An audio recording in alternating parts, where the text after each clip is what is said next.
The Greeks had the maxim, know thyself. How do we come to know ourselves in terms of our personalities and, more importantly, potential? Well, one of the first ways to come to know yourself is to understand that you don't. You can learn to kind of watch yourself like you're watching a stranger. You have to adopt a position. It's a position of radical humility, I would say. Humility in two senses. So one sense would be the humility of recognizing your ignorance. So you have to understand that you don't know who you are. That's not easy to understand because you think you know, but then, you remember you can't control yourself very well. You're not very disciplined. You're full of flaws.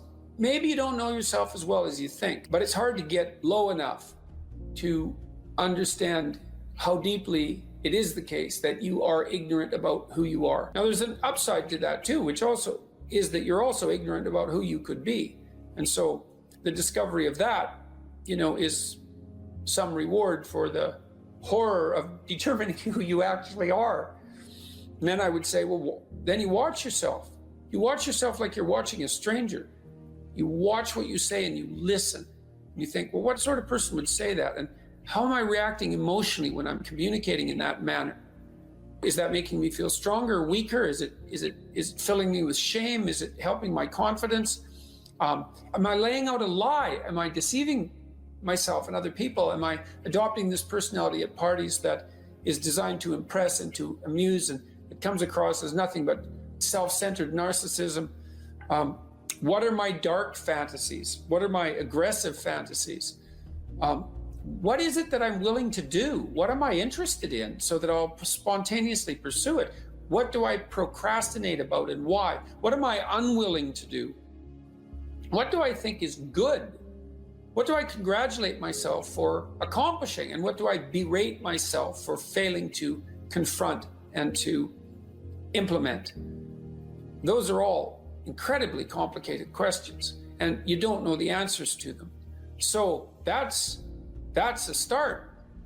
And then in terms of potential, well, you'll discover a little bit more about your potential as you discover who you are, especially the darker parts of yourself, because then you discover your potential for mayhem. There's some real utility in that. It's actually something that strengthens you, because the first thing that a realization like that can in fact produce is the ambition to incorporate that dangerousness into a higher order personality. And that can make you implacable.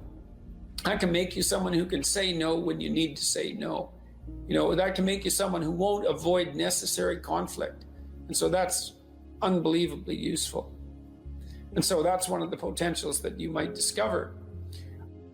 The other thing you do to discover your potential is you challenge yourself. It's like Rule 4 in my book, 12 Rules for Life, is compare yourself to who you were yesterday and not to who someone else is today. And that's kind of a good way to start this. It's like, well, take a bit of a look at yourself and think about what's not so good that you could improve, that you should improve by your own standards, and that you would improve, and set yourself a little goal. Maybe you're not studying at all at your university. Or maybe you're at work and you've got this stack of paper there, and you haven't looked at that damn stack for like a month, and you know that you should be. And you're bothering yourself at night because you're avoiding that. You think, well, I've avoided that stack of paper completely for 1 month. I'm quite a coward when it comes to whatever snakes might be hidden in that stack of paper. How about tomorrow I just put that stack of paper in front of me on my desk and I glance through it for 15 seconds. See if I can do that. It's like, well, you set yourself a goal of improvement. It's a humble goal, because really, are you such a coward that the best that you can bloody well manage after a month of avoidance is 15 seconds of exposure to a stack of paper? It could easily be. You've been avoiding it. You're obviously afraid of it. And so the situation could be that dismal and dire. And you might think, well, geez, it's no balm to my ego. It's not fostering the strength of my ego to recognize in myself someone who could only withstand 15 seconds of exposure to that thing I'm afraid of. And so that's a form of humility too. It's like there's things you could do to improve, and you know what they are. And there's small steps that you could take, that you might take, that would put you in that direction. And then the question is, are you big enough to take those small steps? Are you capable of grappling with the fact that you're fundamentally flawed to the point where you have to break things down into almost childlike steps in order to manage them? And the answer to that is, yeah, you are. And that's the lot of, I don't know if it's the lot of everyone. Most people have things they avoid, and they're afraid of. So I would say to some degree, it's the lot of everyone. People vary in the degree to which they've conquered that. And you do meet people from time to time who are extraordinarily disciplined. But most of the time, they've got disciplined in exactly this manner. It's through slow incremental improvement. And then you challenge yourself. It's like, well, could I do this? That would be better. And you find out. And then you think, well, is there something slightly larger and more challenging that I could do that would be better? And you try it and you find out. And as you try it and you find out, generally you get better at it and you can take on larger and larger challenges. You take responsibility for yourself. That's part of standing up straight with your shoulders back. It's like, take on the world, man, but only at the level that you can manage. When you're ignorant and biased and deeply flawed and immature, it's where everyone starts. You don't want to bite off more than you can chew, but it doesn't mean that you can't wrestle with part of reality. Some part that's small enough so that you have a good shot at victory. To put yourself together, the first steps towards that is to allow yourself to be a fool, right? It's because you don't know what you're doing. You have to admit that. And there's going to be a loss of ego or destruction of ego, arrogant ego that necessarily accompanies that. But you need the loss of that arrogant ego because it's precisely what's interfering with your movement forward. It's part of the adversarial process, mythologically speaking, that stops moral progress. You're too proud of who you think you are to notice what you're like so that you could change properly. You don't want to sacrifice that part of yourself. It's probably associated with some delusion that helps you maintain a positive, although very fragile self-image, in the absence of genuine effort. It's not to be recommended. You know yourself by watching and paying attention. It's watching like you're a snake. A snake watches like cold-bloodedly with no emotional reaction, just to see what's there. It doesn't allow, symbolically speaking, doesn't allow what is wanted or desired to interfere with what is observed. So you watch yourself like that, as if you don't know who you are. Well, that's the beginning. And then you challenge yourself continually to see how far past yesterday you can push today and tomorrow, and to continually experiment with expanding the domains not only of your competence, but of your ability to increase that competence. And the upper limit to that is proportional to the moral effort that you put into it. The more that's guided by the highest of all possible visions, right? The alliance with the highest of all possible conceivable good. And the more it's accompanied by truth in speech and action, the more you will develop your potential. And you also, I suppose, have to be willing to undertake that as an adventure, because it's a hell of a thing to bear that kind of responsibility. It takes a person out of the ordinary. It takes them out of themselves.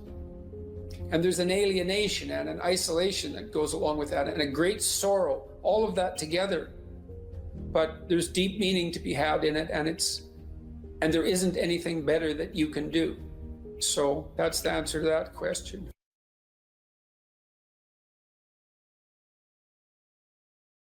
One thing about the dopamine system that's so important and also explains a lot of pathology, but also a lot of human evolution, is that we have basically one major reward system, which is the dopaminergic system. I sometimes like the analogy that, nowadays you hear about cryptocurrency or the dollar versus the euro versus the this versus the that. There's only one currency in all of reality, actually, and it's dopamine. Whether or not it's the dollar-backed dopamine or it's euro-backed dopamine or Bitcoin-backed dopamine, in the end, whether or not someone has $1 billion or $2, is really that currency resides as something that's transacted in the real world, but their notion of power and potential is dopaminergic. And so too, the potential for mates, the potential for food, how much food you have, how much meat you have stored in the freezer tells you a lot about your security and well-being for you and your family, right? And that is translated into a dopaminergic internal representation of how safe and secure you are, et cetera. So this system of fear versus confrontation taps directly into the dopaminergic system. And there's a beautiful set of studies that were done in the 1960s, published in the journal Science, as one of the top journals to publish in. Again, this is not work that I did, but where they gave people, human beings, the option to stimulate a number of different brain areas, just sitting in the clinic. And some brain areas would evoke feelings of drunkenness, others would evoke feelings of anger, others of sadness, others of sexual arousal. And the area that these subjects all preferred to stimulate the most, in fact, they would just sit there and lever press pretty much all day long, was this midline thalamus area. And the subjective feeling that they reported, I find this interesting and would love your thoughts on this, is one of mild frustration, anticipation of something, although they didn't know what. Yeah, anticipation. And it's this idea, I think, that it's tapping into the dopamine system. And the dopamine system... The dopamine system says something good is going to happen. That's right. The key... It says something good is going to happen. Something good is going to happen. And it's an appetitive state in some sense, because it doesn't signify the acquisition of... It's not satiating. Right. It's appetitive. That's right. And so it drives you forward. And you might think that being driven forward would be unpleasant, but if you're activating the systems that drive you forward voluntarily, then that's the most positive form of positive reinforcement you can have. I think I read animal researchers who said that when they watched animals who were bar pressing to receive stimulation in those brain areas, the animals would look forward as if something was about to appear that they wanted to have appear. Incredible. So that was part of that apprehension. Part of it. It's a hope system in some sense. Right? It's the elicitation of hope. That's right. It's dopamine, and here I'm robbing words from others, like my colleague Anna Lemke, who, it's not about having, it's about wanting. It's not about pleasure as much as it is about craving and motivation and drive. And something critical about And Panksepp called it seeking. Yeah, brilliant. I never met Panksepp. Did you? You met Yak? I met him online. We were in a neurological chat room, so to speak, for a neuropsychological chat room for about 5 years, and I had a chance to interact with him a fair bit in that. So that was really good. I'm envious. He's done beautiful work, and thank you for calling people's attention to his work. I know you've done that many times, and such key work. The dopamine system is in touch with the autonomic system, sure, because it has to register success versus failure of some pursuit. The prefrontal cortex is actually part of the dopamine reward system. People often overlook this, and then we just think about nucleus accumbens and ventral tegmental area. But the prefrontal cortex, because as you pointed out before, it is generating possible outcomes, different rules, different selves are being projected into the future. You can think that the 2 marshmallow task, the classic, give kids the option to either have a marshmallow now or wait and have 2 marshmallows, and the cute little videos of the kids, in the room with the marshmallows, sniffing it, talking to it. Occasionally a kid will just stuff it in his mouth. Another child will turn away, delightful, right? And all sorts of ideas have come about how they do in life versus if they can wait or not wait. In any case, that's dopaminergic anticipation. The key thing with dopamine, I think, that encapsulates the most of it is this notion of reward prediction error, which is very simple. If you are excited and anticipating something, you are generating some internal sense of the probability of it happening. We're going to the ice cream store, kids. Let's go. We're going to have ice cream. We have ice cream. It's closed. The disappointment that they experience actually brings them far lower than they would feel, much more sad than they would feel than had you not told them you were going to get ice cream, which speaks exactly to what you were saying, that it's an anticipation signal. So dopamine's going up, we're going to get ice cream, and then no. So it drops below baseline. They would have been better off being not told they were going to the ice cream store. Just drive right by it. The danger of hope. The danger of hope. If you anticipate that it's going to be open, and again, this could translate to any scenario, and it's open, there's a dopaminergic signal upon receiving the reward, but it then drops a little bit. This is the basis of addiction, actually. Drops a little bit below baseline transiently. So we always think of the ice cream is the reward. Well, actually, the reward was right before you had that first lick of ice cream, because you know you're going to get it. This is also true of sexual behavior. It's true of people who sell a company, or they're anticipating something exciting, or of a wedding. It also sort of partially explains this notion of postpartum depression, where people are so excited about something, the delivery of a child or something, and the arrival, and then for some reason they feel let down. It's because the anticipation was that great. So many scenarios. There might be an exhaustion component there too. Well, it's also the case, if I remember correctly, that dopamine kick. So imagine what it does is backtrack the neural systems that were activated as the reward was approached. So then it feeds back reinforcement, not reward, but mediates cellular growth and maybe myelinization. It's increasing the efficiency of the neural connections of the systems that were activated just prior to receiving that reward in the order they were prioritized, That's right. in the order they were manifested. So the closer the behavior is to the receipt of the reward, the more it's reinforced and more likely to be manifested in the future. And then there's a decay function going back in time.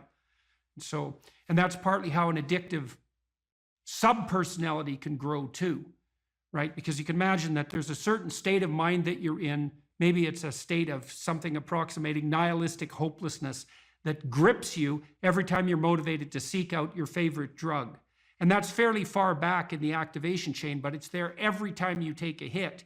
So what happens is the dopaminergic reinforcement produced by the drug reinforces that nihilistic hopelessness that drives the drug-seeking behavior. That's right. And that's how, in part, you develop a monkey on your back. Yeah, I love the example, even though I'm sad that it happens for people. I love the example because what you're saying is that, and it's exactly right, that the memory for events and states of mind and emotions that preceded a successful collection of reward or arrival at reward is set into a huge number of motor commands, some of which are subconscious. And Right. And the ultimate dopamine signal, actually, I experienced this the other day. I can give an example. My girlfriend and I decided to go to the beach. We were going to go do this little ritual that we've been talking about doing for a while. And I had on a piece of paper what we had written out we were going to do. And I had it in my back pocket. And we got to the ocean and the sun was setting, sort of perfect timing for this. And the piece of paper was gone. And I thought, oh my goodness, how did I screw this up? Like, of all the things, I'm supposed to,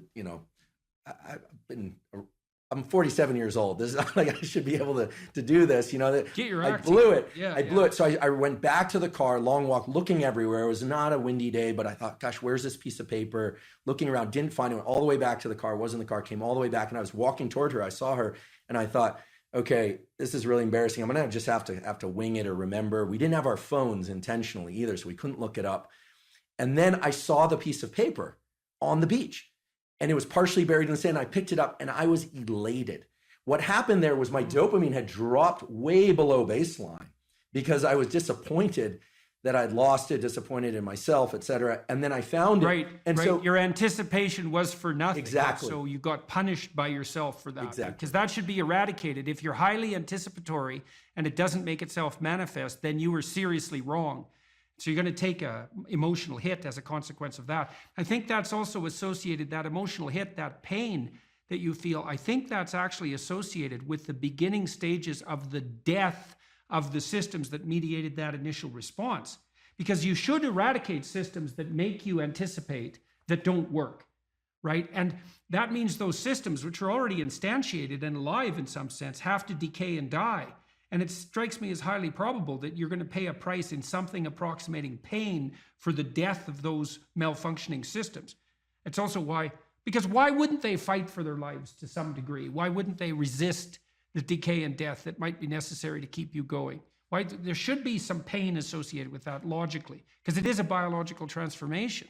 Yeah, it's an interesting a lens to view it through. That self image that I had in that moment of, I'm the responsible partner who can take care of a simple thing, right? For this nice little ritual that we'd been talking about doing for a while. I failed, right? So that part. Well, it's also so interesting. You think about that. This is a depressive cascade, and it's very hard to bind because imagine you anticipate something and then you make a mistake. Now the question then becomes, how significant is the mistake? And one view of your error would be, well, the paper blew out of my pocket and that could happen to anybody. And the more catastrophic interpretation would be, and it's an extension of the thought path that you started to walk down, well, I'm near 50 years old, I should be much more responsible than this, and there's something wrong with me as a person. And then a depressive person would go even further. They'd say, well, not only is there something wrong with me in this decision, this is a decision like every other decision I make right now. I never make a good decision. In the past, I've never made a good decision, and there's no way I'm going to change in the future. And so the depressive takes that punishment response, let's say, that's a consequence of failed anticipation, and can't bind it. It just takes out all of their potential future selves. That's a good way of thinking about it. Yeah. And so then they're in a depressive pit. Yeah. So that's too much learning from failure. Right. I'm really I'm grateful for your insight on this, because indeed, if I'm honest, my thought train went to the point of I didn't think, I'm a total failure because I lost this piece of paper. I thought to myself, well, if it were a priority, I would have ensured I wouldn't have lost it. Right. She'll interpret it as not being a priority. Like, where are my priorities? Am I overspent? Like what's going on? You start to sift into the full set of questions. And then, of course, finding the paper resurrects the sense of self. It was, I think it was in that movie, Pulp Fiction. Yeah, well, that binding problem is really tricky, because so there's some good rules of thumb for that, which is, one of the rules of thumb for that that's extremely useful, that's socially instantiated, is innocent until proven guilty. Right? So you might say, when those thoughts come up, because they're adversarial and accusatory thoughts, you might say, well, that is part of the realm of possibility, but I shouldn't.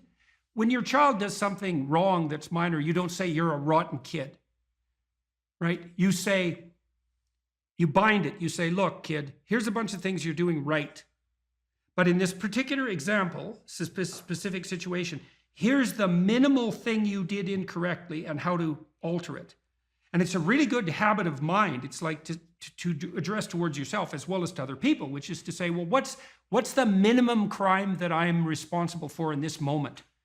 And that's part of this miracle of the presumption of innocence, and especially without proof. A lot of what I did in my clinical practice to people who had a depressive temperament was help them make a case for themselves. It's like, well, maybe you're as bad as you think you might be, but maybe not. Let's take the contrary argument. Let's make you as innocent as you can be in this situation, and only narrow the repair to the absolute minimum that needs to be manifested.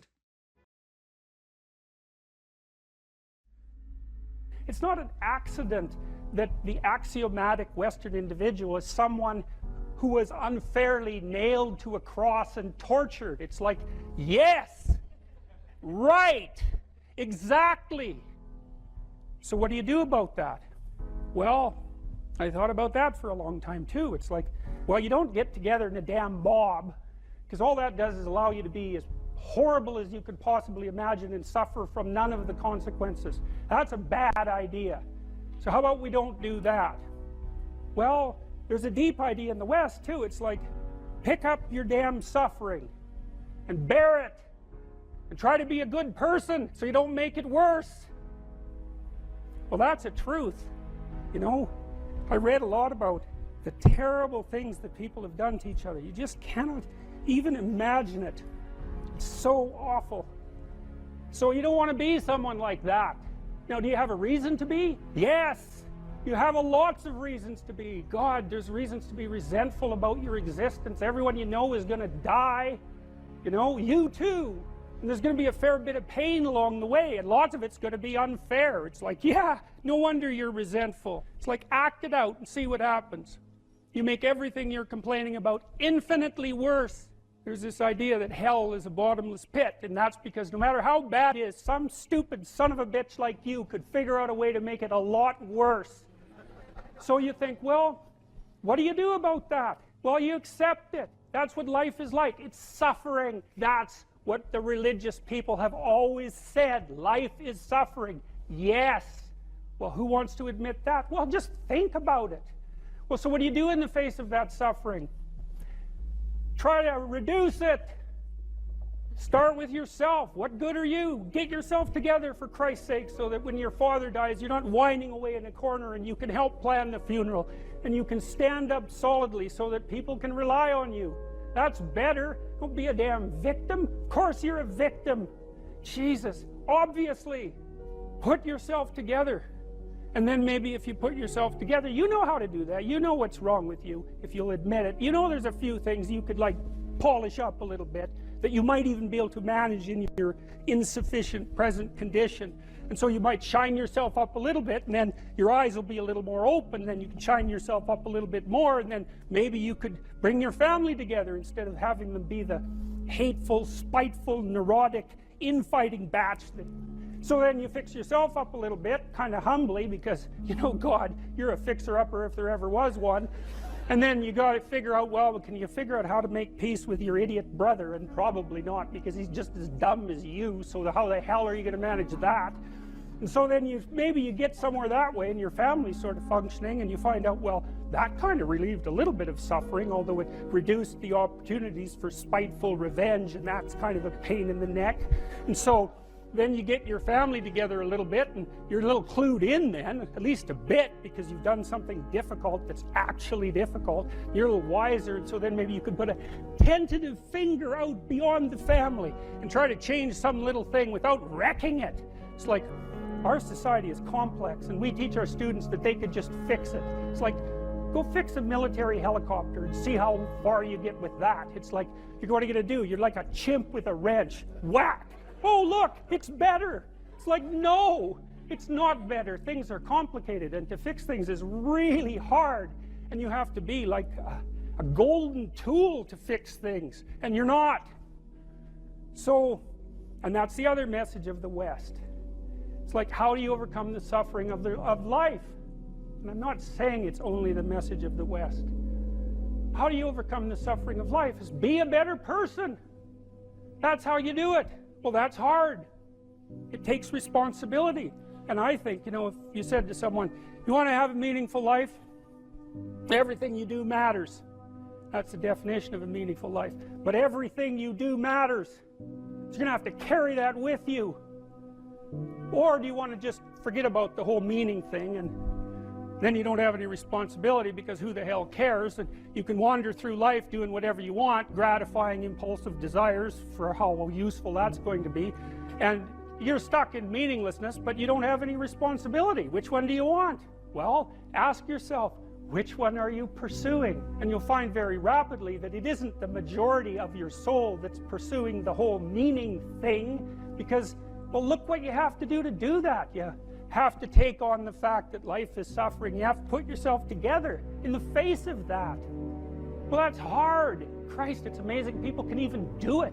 I'm stunned every day when I go outside, and it isn't a riot with everything burning. Because really, God, you talk to people, it's like, I knew this guy, he'd been in a motorcycle accident, and it really ruined him, and he was like a linesman, you know, working on the power, and he was working with someone who had Parkinson's disease, and they had complementary inadequacies, and so two of them could do the job of one person, and so they're out there fixing power lines in the freezing cold, despite the fact that one was 3/4 wrecked with a motorcycle accident and the other one had Parkinson's. It's like, that's how our civilization works. It's like, there's all these ruined people out there, they've got problems like you can't believe. Off they go to work and do things they don't even like, and look, the lights are on. My God, it's unbelievable. It's a miracle. It's a miracle. And we're so ungrateful. College students, the postmodern types, they're so ungrateful. You know, they don't know that they're surrounded by just a bloody miracle. It's a miracle that all this stuff works, that all you crazy chimpanzees that don't know each other can sit in the same room for 2 hours sweltering away without tearing each other apart, because that's what chimps do. So anyways, so what happened? Well, I made some videos, and I got to the bottom of some things, at least as far as I can tell, so I told you what the bottom is, and then I got this idea about what you might do about it, which isn't my idea. It's not my idea. It's an old idea. It's far older than Christianity.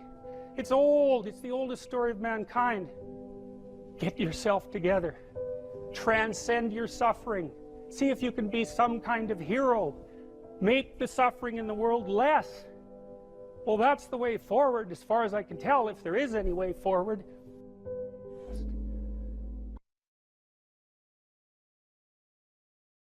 It's with our fantasy that we first meet the unknown, right? Well, look, say you're going out with a new person. It's like, what do? You project a fantasy on them. And then you fall in love with the fantasy. And aren't you stupid? Because you're going to find out that the match between your damn fantasy and the actual person is tenuous at best. And so Jung would call that a projection of either the anima or the animus. You know, the anima is what a man projects onto a woman he finds desirable. It's like, oh, she's the perfect woman. It's like, well, how do you know that? You've like seen her for 4 seconds, you know, but it grips you. And the same thing happens in the opposite direction. And it's an action of instinct, you know. It's like you fall in love with the image.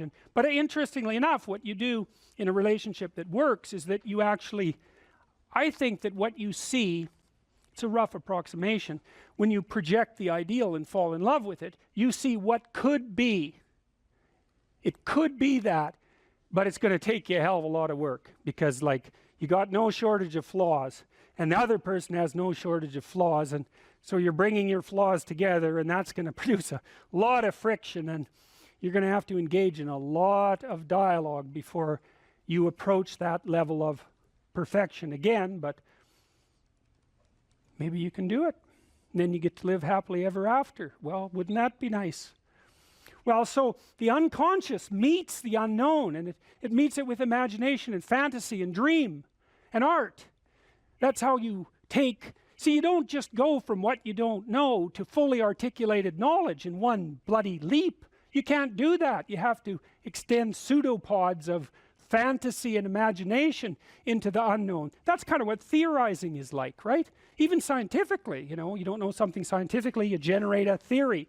Well, it's an imaginative representation that your unconscious is helping you generate. And so you meet the unknown with fantasy. That's what the unconscious is for. From the psychoanalytic perspective, that's what dreams do. And you can see why. You dream about the future.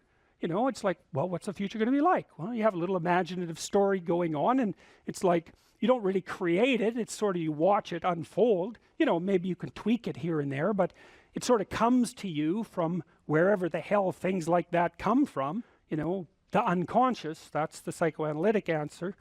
It's not really much of an answer, because it's more like a representation of a place that we don't understand. But that's where creativity comes from. And I mean, some people are really creative right down to the bloody core. So in my clinical practice, I often see people who are high in openness because they're attracted to me because they watch my lectures. And you have to kind of be high in openness to like my lectures. So because, well, you do, because they go everywhere, you know, and they're not necessarily very orderly. So anyways, lots of my clients are really high in openness, and they're funny people often, especially if they're smart, because sometimes they have the most nihilistic intelligence you can imagine. It's just self-critical and nihilistic and brutally brutal, man, and smart. And so they just criticize themselves out of existence. And so often I have to just try to get them to quit listening to their chattering self-critical rationality and go out and create something, you know, with their massive creativity. And as long as they're doing that, they're engaged in the world and happy as hell. But as soon as that self-critical rationality comes in and shuts down the creativity, they're just like walking corpses, you know. And it's because if you're really open, like you're a tree, and it has some trunks, and you know, your most prominent trait is the most lively trunk. And if you're a creative person and you're not engaging in a creative enterprise, you're like a tree that has had its vitality amputated. And so this is not trivial. This is deeply, deeply, deeply rooted in your biology. And those are people often who have like dream lives you just can't believe. I have one client, he has like 4 spectacular dreams a week, and most of the time we just spend discussing them. I mean, God. And I had another client who could be lucid in her dreams, which is more common among women. She could ask the damn characters what they represented, and they would tell her. It was like, okay, that was pretty weird. And like a lot of the things they told her were really helpful, and they were not things that she wanted to hear. She basically, one of them told her if she was going to live, she'd have to go visit a slaughterhouse. And the reason for that was because she was raised as a little princess and protected from horrible Mother Nature until she hit puberty, in which time she turned into an evil villain, because that's how the family worked. Perfect child, evil teenager, overnight. And then, well, that was hard on her, and she wasn't prepared because she thought the world was princess world, and, you know, she couldn't go through a butcher store without having a fit. And no wonder, you know, like, really, Jesus, you know, it's no wonder, but you do it.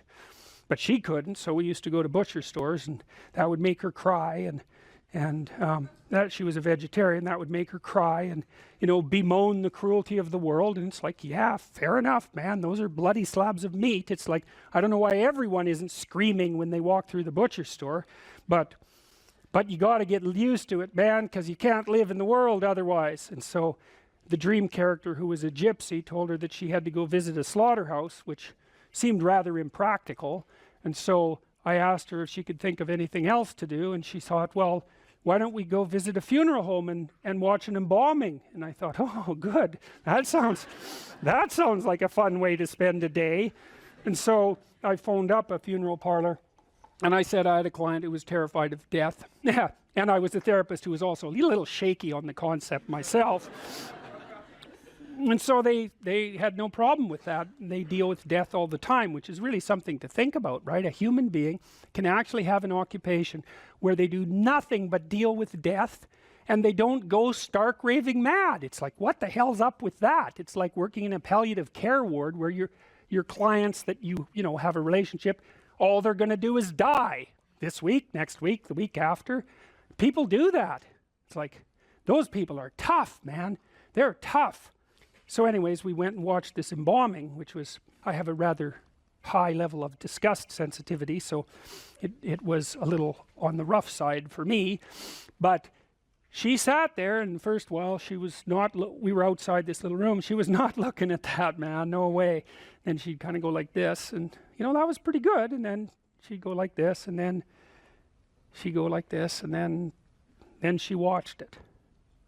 And then she asked if she could go in, and she put on a glove and she touched the body, and she didn't have a fit, she didn't have a panic attack. And so she walked away from there learning that there was a hell of a lot more to her than she thought there was, and that she could see things that she didn't think she could see and live. And after that, she sort of had a touchstone. It's like, well, I'm kind of afraid of this. Well, is it as bad as going to see the embalming? No, it's not that bad. Well, I guess I can do it. It's like an initiation, right? She had an initiation. And so did I, you know, and I learned a lot from doing that. I learned that one of the things you need to do if you're going to be a human being is to prepare yourself to be useful in the face of death. And so when you have a parent that dies, which, you know, shatters people's ideas, often they can't even think about it. If you can't even think about that, man, you've got some thinking to do, because you need to be able to at least think about that, because otherwise you're just going to be a wasteland when it happens. And you never know, you could even have a higher ambition. Maybe you could even be useful when it happens, instead of being part of the heap of destroyed people who also have to be taken care of. You know, and that's brutal. You have to be brutal to be useful in the aftermath of your parents' death. You know, you don't get to crumble and fall apart, and no, you have every reason to. So you got to be kind of some tough monster to manage that. But do you want to be useful in the face of tragedy, or do you want to be pathetic?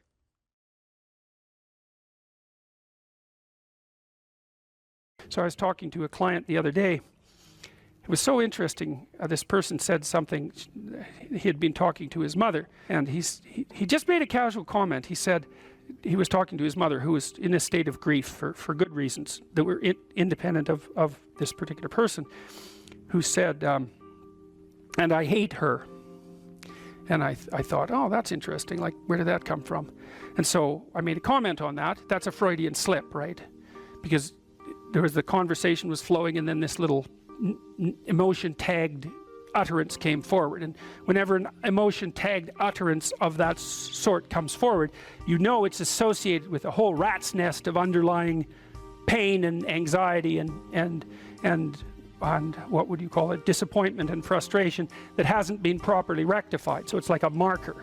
And you know this when you're talking to people. They say something and you think, oh, like, wow, too much information. That's one way of thinking about it. It's like, just what are you up to? And then if you have any sense, you just forget that even happened and you continue. But that's like the snout of a dragon peeking out from a cave. And you might say, well, it's just a snout, man. But it's not, because dragon snouts tend to be attached to the whole damn dragon. And so this is also something to know about relationships, because when you're in a relationship with someone, they'll do that now and then. They'll, utter something and you think, haha. It's like, there's a bump in the road. Well, we're going to look underneath that at our peril. But if you do go down there and you look at it, then the whole thing comes, you can start to disentangle the web of memories and experiences that are all tangled together as a consequence of their emotional identity. Because I could say, well, everything that makes you anxious or everything that makes you upset is the same as every other thing that's ever made you upset. And then there's an even different subset of that, which is all those things that have made you upset that you've never dealt with. They're all laying down there at the bottom of your nasty little soul, waiting to pop themselves up in some random utterance, right? And so then you go in there at your peril, because if you're the person who pokes around in that, then you're going to get blasted with all of that stuff. It's going to come out like almost uncontrollably. Then you can sort it out. And so what you find is, if you ask a person a question like that and then you let them free associate, which is just talk about it, they'll do a wandering around like that maze that I told you about. They'll do a wandering around of that entire territory.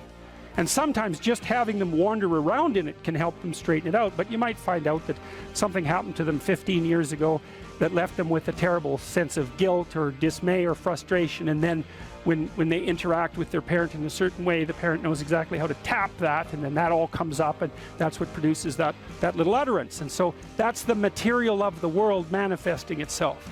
That's what matters manifesting itself. And it almost always manifests itself as an object, something that objects. We're having a conversation. It's going quite well, no problem. There's a bump in it. There's an emotional disjunct, right? Now we're no longer in the same place at the same time. We're no longer playing the same game. So then I might say, okay, well, let's open that up and see what's behind it. Well, and the question is, what's behind the game you're playing?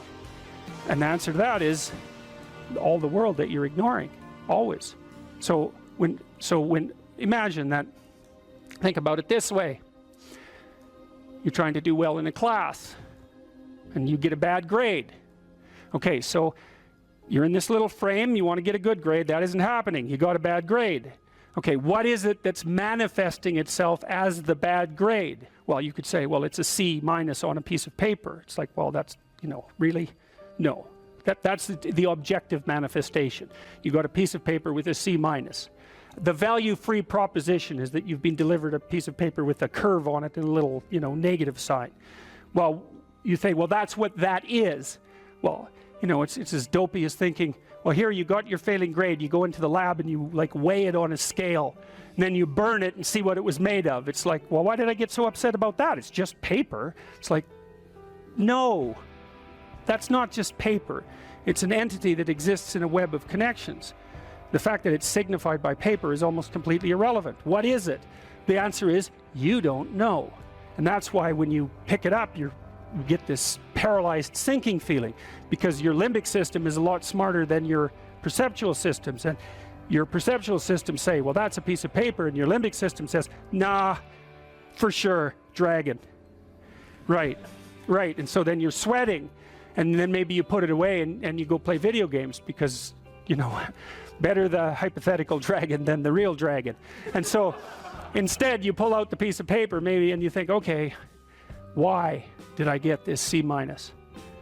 Well, that's a hell of a question, isn't it? It's like, maybe you're stupid. Well, that could be, or at least stupid compared to who you think you are. Like that's the real horror that's lurking there, right? It's like, oh, I thought I was kind of smart. That's a proposition of the highest order. I thought I was kind of smart. It's like, yeah, well, what about this C-? It's like, well, that goddamn professor, right? That's the first thing. I've been attacked by a predator. That's the first response, right? So it's a nonsensical message. It's just delivered by someone evil and predatory. Well, that's, possible, but I wouldn't go there. I wouldn't go there first necessarily. So, but then say you don't go there. Okay, well, so what is this exactly? Do you not know what you thought you knew? Are you not who you think you are? Do you not work hard enough? Are your values not organized properly? Do you misuse your time? Are you in the wrong field? Is the way you're construing your life completely inappropriate? Are you acting out what your parents wanted you to do and you're pissed off about it, so you're only running at 40% to spite them, despite the fact that they're paying $25,000 a year for your education? Because that's a fun game. Yeah, I'll go do what you want me to do, but I'll fail. But not completely, because then that wouldn't cost you very much. I'll just fail a little bit, so that you have to spend all that money forcing me to do what I don't want to do, but you'll never get to escape from it. And then every time we interact, I'll stab you in various ways that you don't quite understand, just to show you how irritated I am that I happen to be acting out the destiny that you've put forward for me. So maybe that's part of the dragon, right? And then that pulls in the whole parent thing.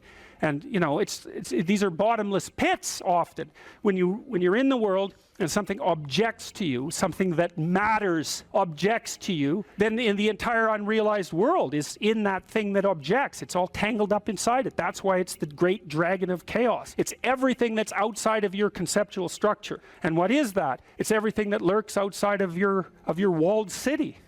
And it's manifested itself like the snake in the garden. And the easiest thing to do is say, I'm not having anything to do with that. But the problem with that is, well, you get your C- and you don't do anything about it. Maybe you're a little bitter and more resentful, and your study habits get a little worse. So the next time you get like a D+, and then you collect a bunch of Fs, and then you stop going to school, and then you stop showering, right? Then you end up jumping off the bridge. And so that's how the dragon eats you when you don't pay attention to it. And so it's no bloody wonder that people avoid, you know. It's really no wonder that they avoid, because error messages contain within them the implicit world. Now, the upside of that is, well, they contain within them the implicit world. And the world isn't all negative. And so maybe you get your C-, and that's actually the best gift you ever got, because somebody finally took you and went, whack, you know, clue in. And so you take that apart and you think, oh, I don't know how to write. I don't know how to think. I've never read anything in my life. My study habits are abysmal, you know, like maybe I'm working at 2% efficiency, which is probably, I would suspect that, you know, some of you aren't doing that, but I bet there's 30 to 50% of the people in the room are working at 2% efficiency. It's like, to find that out is so optimistic. I mean, if you're barely hanging in there, but you're only working at 2%, you might imagine what you could have as a life if you're working at like 50%. So the C- can be the best gift you ever had, and that's the gold that the dragon hoards, right? That's exactly what that means. You write in the book, there is no faith and no courage and no sacrifice in doing what is expedient.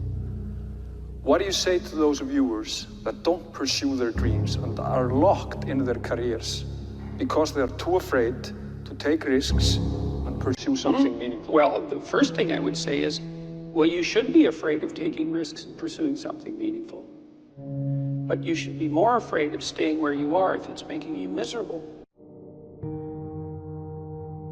You're paying a price by sitting there being miserable. You might say, well, the devil I know is better than the one I don't. It's like, don't be so sure of that. The clock is ticking. Yeah, and if you're miserable in your job now and you change nothing, in 5 years, you'll be much more miserable and you'll be a lot older. But isn't it a luxury to pursue what is meaningful? Our viewers have mortgages, they have children, Yeah. they have payments and loans. It's a luxury to pursue because we lack the resources. Well, I don't remember now, I'm not talking about what makes you happy. It's a luxury to pursue what makes you happy. It's a moral obligation to pursue what you find meaningful. And that doesn't mean it's easy. It might require sacrifice. If you need to change your job too, let's say you have a family and children and a mortgage, you have responsibilities. You've already picked up those responsibilities. You don't just get to walk away scot-free and say, well, I don't like my job, I quit. That's no strategy. But what you might have to do is you think, well, this job is killing my soul. All right, so what do I have to do about that? Well, I have to look for another job. Well, no one wants to hire me. It's like, okay, maybe you need to educate yourself more. Maybe you need to update your curriculum vitae, your resume. Maybe you need to overcome your fear of being interviewed. Maybe you need to sharpen your social skills. Like, you have to think about these things strategically. If you're going to switch careers, you have to do it like an intelligent, responsible person. That might take you a couple of years of effort to do properly. We're built for struggle, us human beings. We're built to contend with the world. We're built to contend with reality. You want a challenge, and the best way that you can take on a challenge, because a challenge fortifies you. So you don't want to be secure, you want to be strong. And you get strong by taking on optimal challenges. And so you lay out your destiny in the world, and you take the slings and arrows of fate, and you make yourself stronger while you're doing so. And you might fail, and fortune might do you in, but it's your best bet. And you know, people have extracted unbelievable successes out of catastrophic failures. And I'm not saying that in a naive way. I know perfectly well what happens to people. You know, you're doing fine in life, and then you get cancer, and then 6 months later you're dead. And all the heroism in the world isn't going to save you at that point. But that's not the point. That's not the point. Life is bounded by mortality, but that doesn't mean that you don't get out there and contend, and you develop by contending, and you minimize the net amount of suffering in the world. And that's something, man. That's something to do.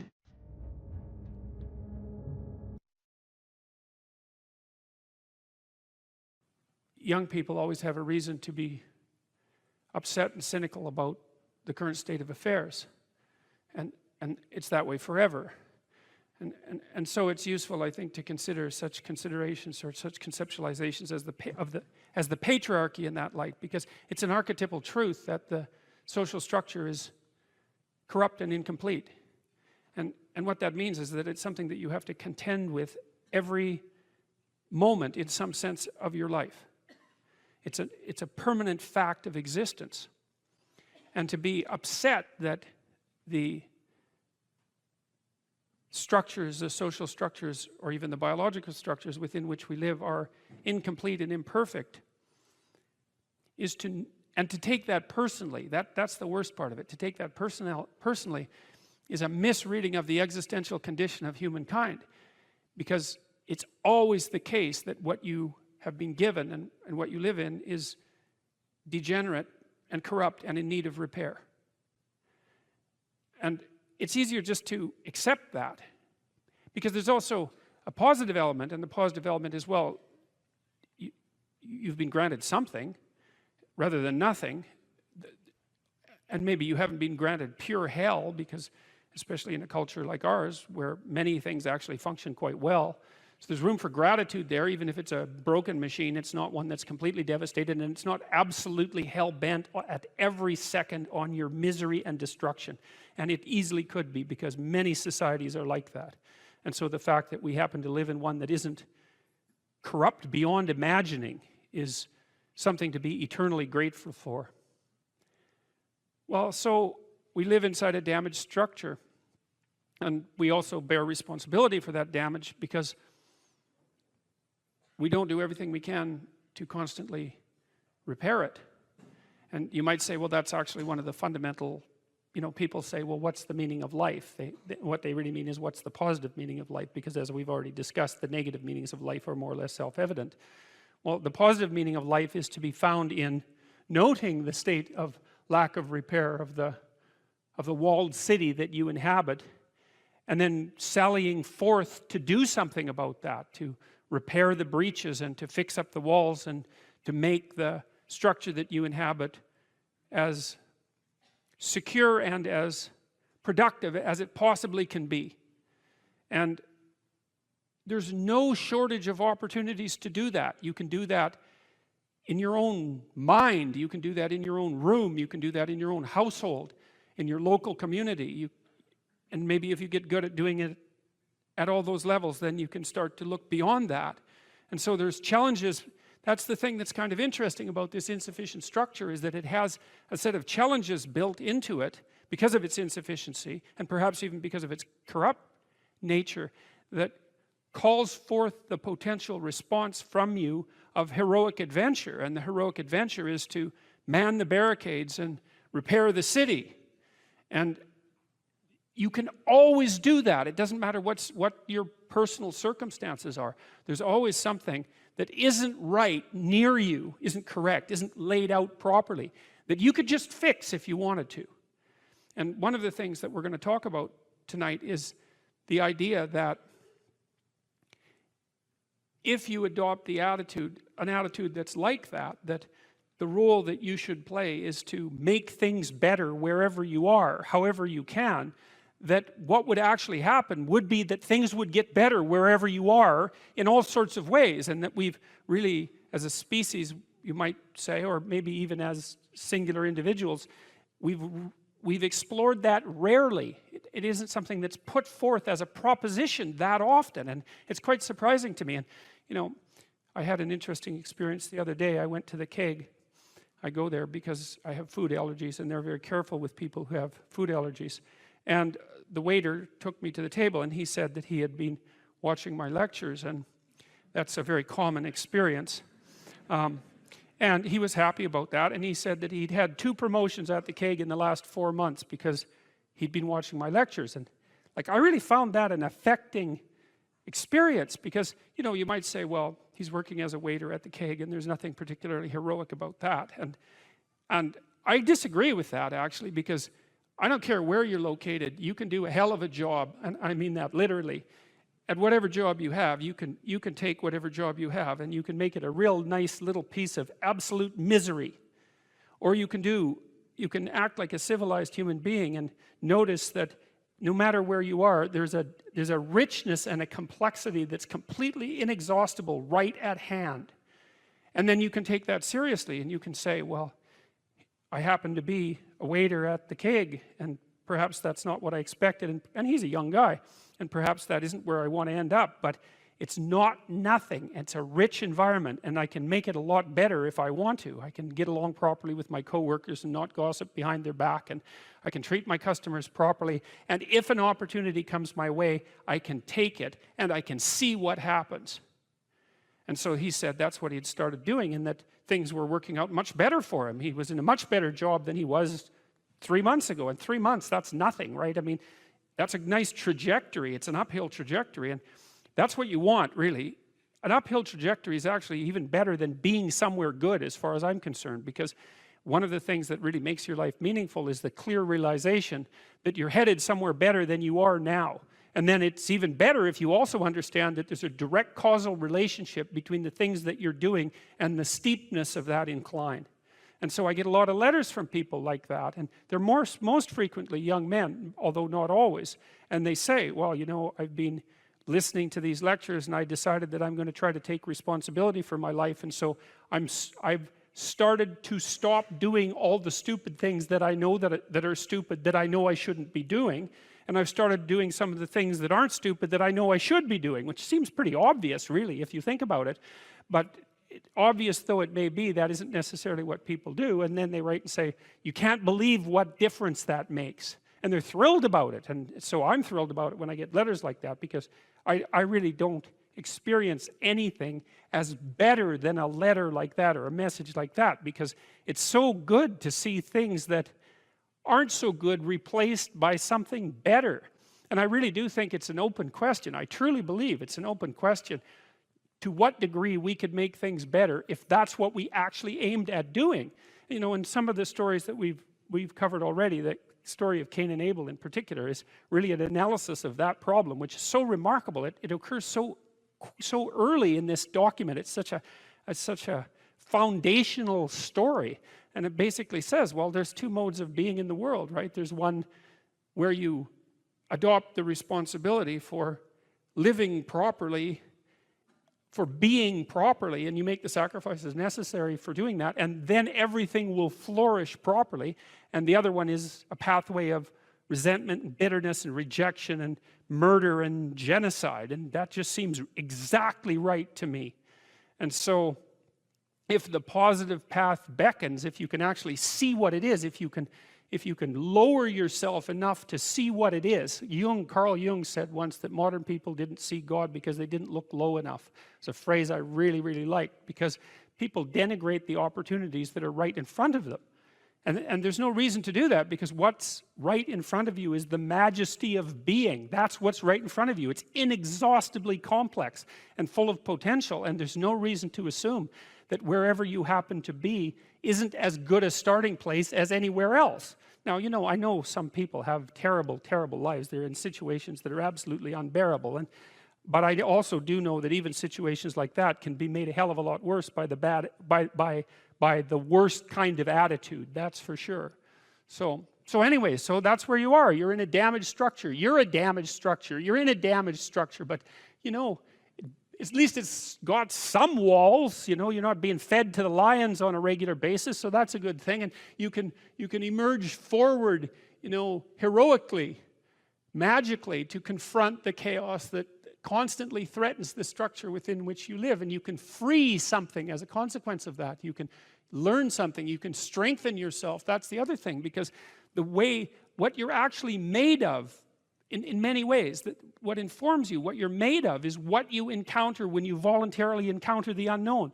And so the more you voluntarily encounter the unknown, the more you get made of. And the more you get made of, the more there is to you. And then the more you're good at encountering the unknown and restructuring order and calling forth proper order out of the potential of being. And God, you got to think, why wouldn't you do that, since you can do that? And it's an endless mystery. You know, I think part of it is that people, well, it's also encapsulated to some degree in the story of Adam and Eve, because what happens to Adam is when he becomes self-conscious, right?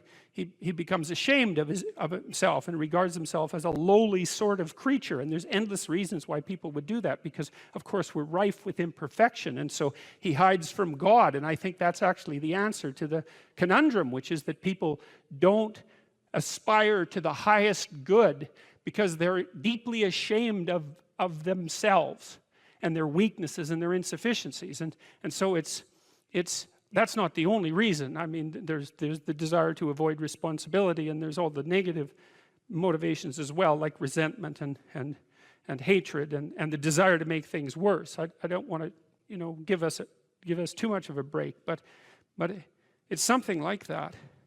But it's okay to not be in a very good place if what you're trying to do with that not very good place is make it better. And one of the things I really have learned as a clinical psychologist is that you just cannot believe how powerful incremental progress is. You can do the calculations like, it's like compound interest, you know.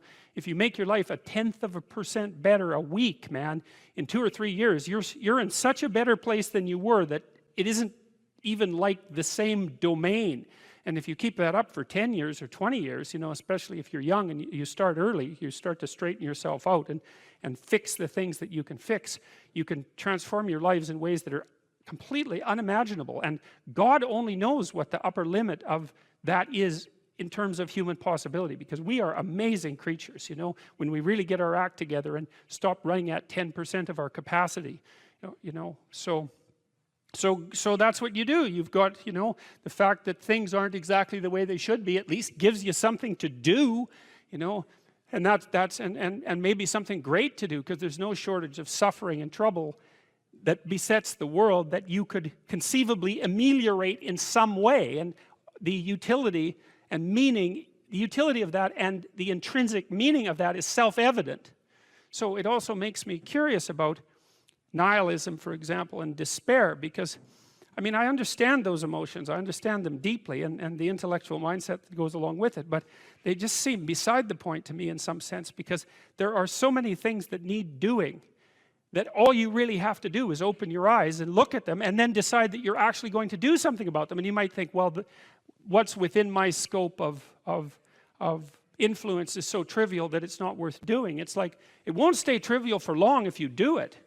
Not at all. And I don't think it's trivial to begin with. I don't think that I really don't believe that anything done right is trivial.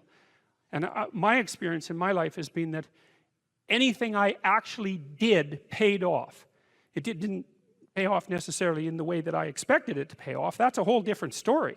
But if it was genuine commitment to do something, even if it went sideways and the outcome was really something other than what I expected, the net consequence over time was nothing but good.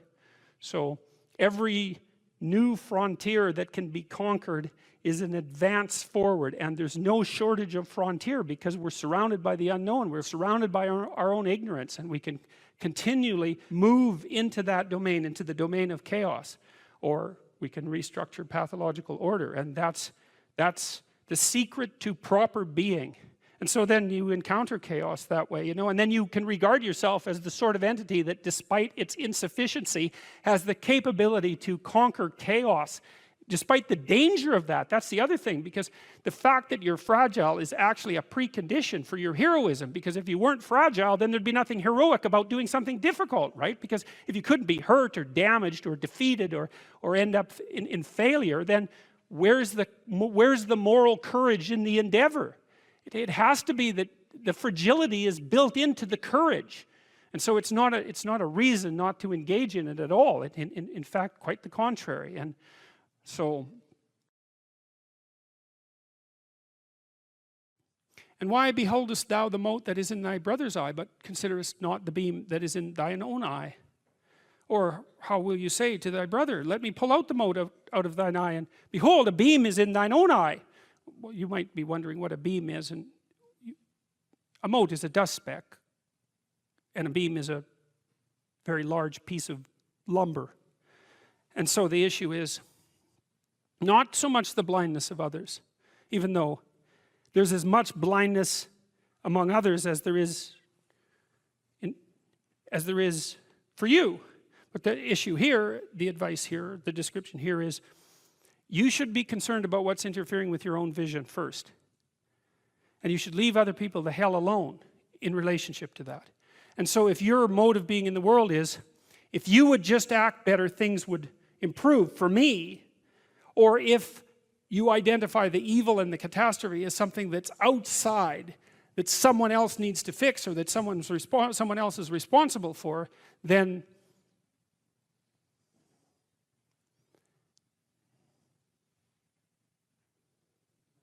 you're not going to fix that. And you're going to remain blind to the things that you're doing and not doing that make things not go well. And so it's just better to think, all right, I'm probably blind in many, many ways. And maybe there are some ways that I could rectify that, because it's highly probable that you're blind in all sorts of ways. I mean, in fact, it's virtually certain. And so it's just more useful to think, how is it that I'm wrong in this situation? I'll tell you something that I learned to do when I was arguing with my wife, which happened quite frequently, because when you actually communicate with people, you find out that there's many things that you don't agree on, and that's because you're actually different creatures. And so if you're actually going to have a truthful conversation, then you're going to find out that you don't see things the same way, and then you can either pretend that that's not the case and gloss over it and then end up in a 30-year silent war, or you can have the damn fight when you need to have it and see if you can straighten it out. So now and then we'd get in a situation where we were at loggerheads, we couldn't move. And, you know, it would spiral up into hate speech, let's say. Because, yeah, everyone laughs because they know they manifest plenty of hate speech towards those they love. So one of the things we learned to do was, when we hit an impasse, was to separate and to go our own ways, and to go sit and think, okay, look, we're at this unpleasant situation. We can't figure out how to move forward. I'd always think, of course it's her fault. Obviously it's her fault. At least 95%. But maybe there was something I did that contributed like 5% to it. And so I would sit and think and ask myself a question, which was, is there anything I did in the last 6 months that increased the probability that this impasse would manifest itself? And I'll tell you, you have no idea how fast your mind will generate an answer to a question like that. Because there's undoubtedly some idiotic thing that you did, that you know, that you remember, that increased the probability that you're going to have your hands around the throat of the person that you love. And then you can go tell them that. And then you can have a conversation, especially if they do the same thing. Say, look, you know, here's how I'm an idiot in this situation. And the other person says, well, yeah, here's how I'm an idiot. And then you're two idiots, and then maybe you can have a conversation. So, thou hypocrite, first cast out the beam out of thine own eye, and then shalt thou see clearly to cast out the mote of thy brother's eye. That's, hey, hard to argue with that. Ask, and it shall be given you. Seek, and ye shall find. Knock, and it shall be opened unto you. For everyone that asketh receiveth, and he that seeketh findeth, and to him that knocketh it shall be opened. That sounded pretty optimistic again. But again, I think it's a description of the structure of existential reality, and by which I mean, when I'm in my clinical practice and I observe, and this is also the case with my students, is let's say people's lives aren't what they would like them to be. And so then you ask, why? Well, forget about tragedy and catastrophe, because that's self-evident, and we're not going to discuss that. Although the degree to which you bring about your own tragedy is always indeterminate. But I would never say that every terrible thing that is visited on a person is something they deserved. I think that that's a very dangerous presupposition, especially because everyone gets sick and everyone dies.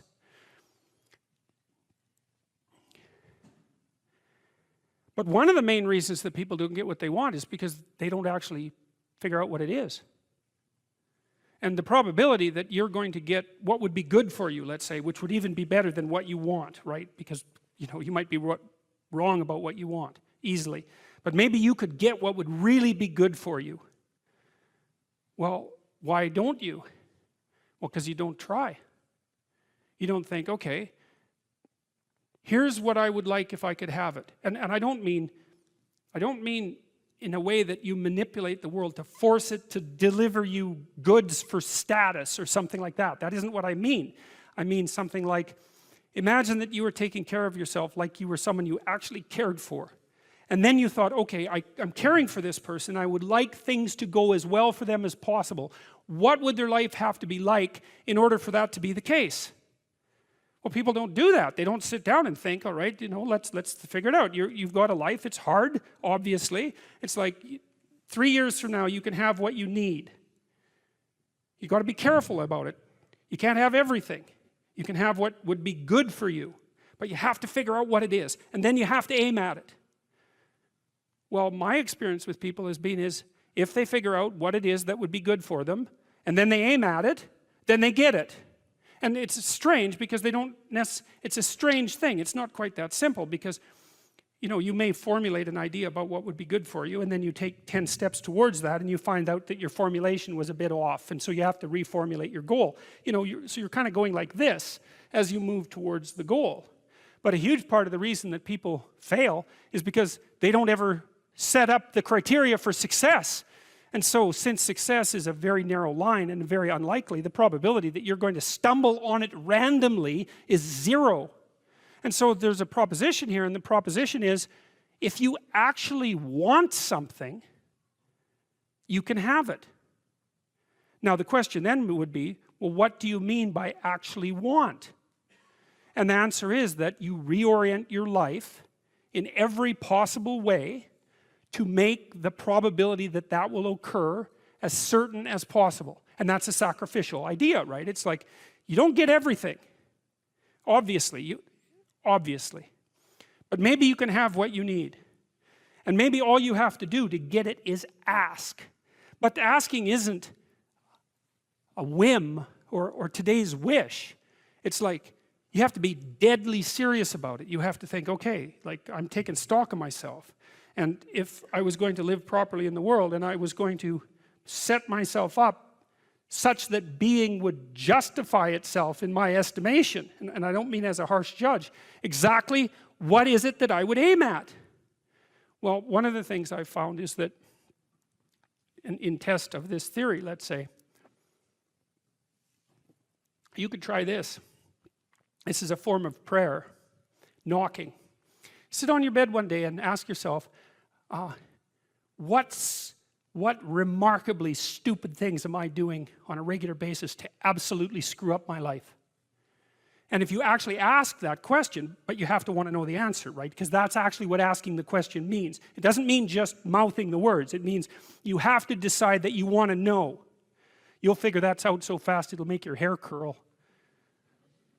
It's as if Jung thought about this. He thought that people had 2 poles of consciousness, and one was the individual consciousness that we each identify with, and the other was something he called the self, and the self is you might think about it as the divine within. That's close enough approximation. It's the universal part of your consciousness. It's your conscience. That's another way of thinking about it, whatever your conscience is. But it's something that you can consult. It's like the Socratic daemon. Socrates said that the thing that made him different than everyone else in Greece was that he consulted his daemon, his genius. He asked himself, how it was that he should conduct himself in the world, and then he did that, whatever it was. He didn't try to force a solution, you know, he didn't try to force a solution selfishly. He asked, I'm going to manifest myself in the best possible manner in the world. I would like to do that. What would that be? Well, you're perfectly capable of thinking. God only knows how. You're perfectly capable of immense feats of imagination and dream and fantasy. God only knows how you do all of that. What would happen if you consulted yourself about the best possible outcome for you? You might get an answer. Well, that's what this proposition is. When I talked about hierarchies, now it's very important where you are in your hierarchical position with regards to other people in relationship to your mental health. And this is a really important thing to understand, because you have an ancient counter in your brain, and that was the point of the biological comparisons, and lobsters being one set of comparisons, but not only lobsters. We know perfectly well, animal behaviorists, people who know their neuropsychopharmacology, know perfectly well that the serotonergic system operates quite similarly across most animals with complex nervous systems, and one of the things that it does is track relative status position. And in birds, wrens, which is another example I used, a lot of it is power. You know, a wren's a little bird. It's quite a cute bird. It sings very nicely, and you think it's harmless, but it's not. It's a vicious little character. And I used to sit in my backyard and record wren songs on my tape recorder, and the wren that lived in our backyard would dive bomb it, you know, 4 inches away, and it was very brave of him. And he had a little nest that was up in a tree, and there were some nests that we had built, birdhouses, in the neighborhoods nearby, in the yards nearby. And he would go, like half his day spent stuffing those other birdhouses with sticks, so full that no bird could get in them. You know, it was like, this is my damn yard, which is what he was saying when he was singing so beautifully. And you better look the hell out, because if you build, I'm going to stuff your damn house with sticks, and if I see you sitting on a branch, I'm going to dive bomb you and knock you off. And that's power, and that's what wrens do, despite the fact that they're cute. And chickens do the same thing. There are pecking orders among chickens, and virtually every animal. Wolf packs organize themselves into hierarchies, and chimpanzees organize themselves into hierarchies, and like, there are rat hierarchies, and hierarchical organization is the rule among animals that live somewhat socially, and even those who don't, that occupy the same geographical territory. There has to be some way of organizing access to relatively scarce resources that doesn't result in chronic combat. Because chronic combat, well, look, you're wren A and you're wren B, and you decide to have it out, so you peck yourselves half to death, and you're wren C, and so you got a little bit more patience. You just wait until those two wrens beat each other to death, and then you move in. It's like it's a stupid solution. It doesn't even work for wrens, let alone people.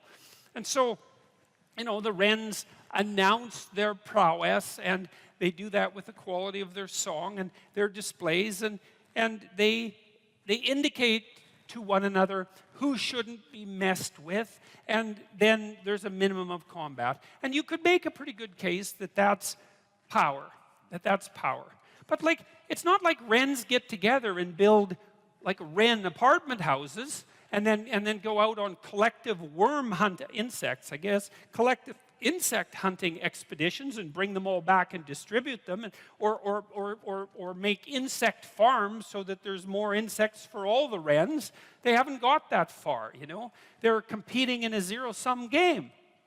And that isn't what human beings do. We figured out how to not have zero-sum games a very, very long time ago. And it turns out that if the game you're playing isn't zero-sum, right, which means that there's only a finite number of resources and everybody has to fight to the death for them, and some are going to get the lion's share and others are going to starve. If you're not playing a zero-sum game, then you can learn to cooperate and compete in an intelligent and civilized manner, and all of a sudden, there's more than enough for everyone. Now, still, some people are going to have more than others, you know, but there's nothing. How are you going to stop that? And do you want to? Like, do you want to only know what, do you want to only be allowed to know what everyone else knows? You don't get to know anything that anyone else knows, because it's got to be equal. You want everyone to be exactly the same amount of attractive.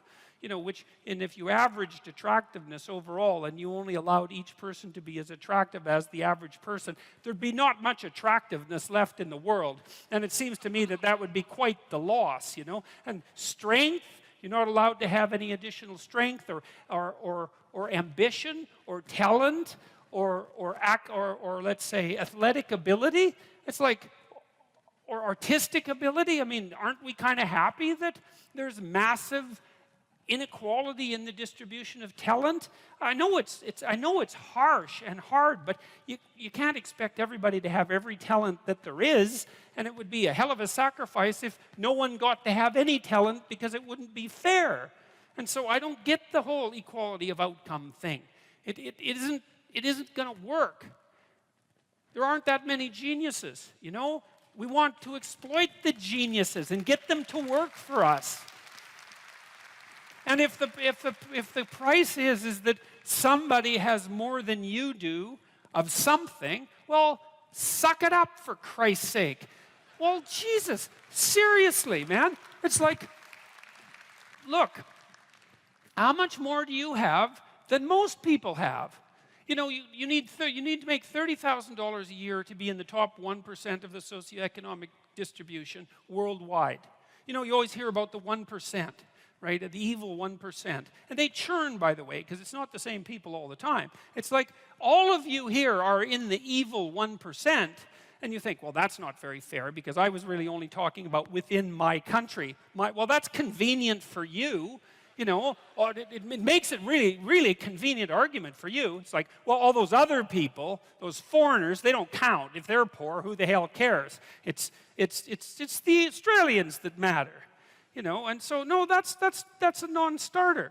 You know, and by historical standards, you're doing a hell of a lot better than the top 1%, I can tell you that. I read a nice article by a coalition called Human Progress the other day, and they were comparing the typical middle-class person who lives now with Rockefellers in the 1919s, and say, well, would you rather be a middle-class person now or Nelson Rockefeller in 1919?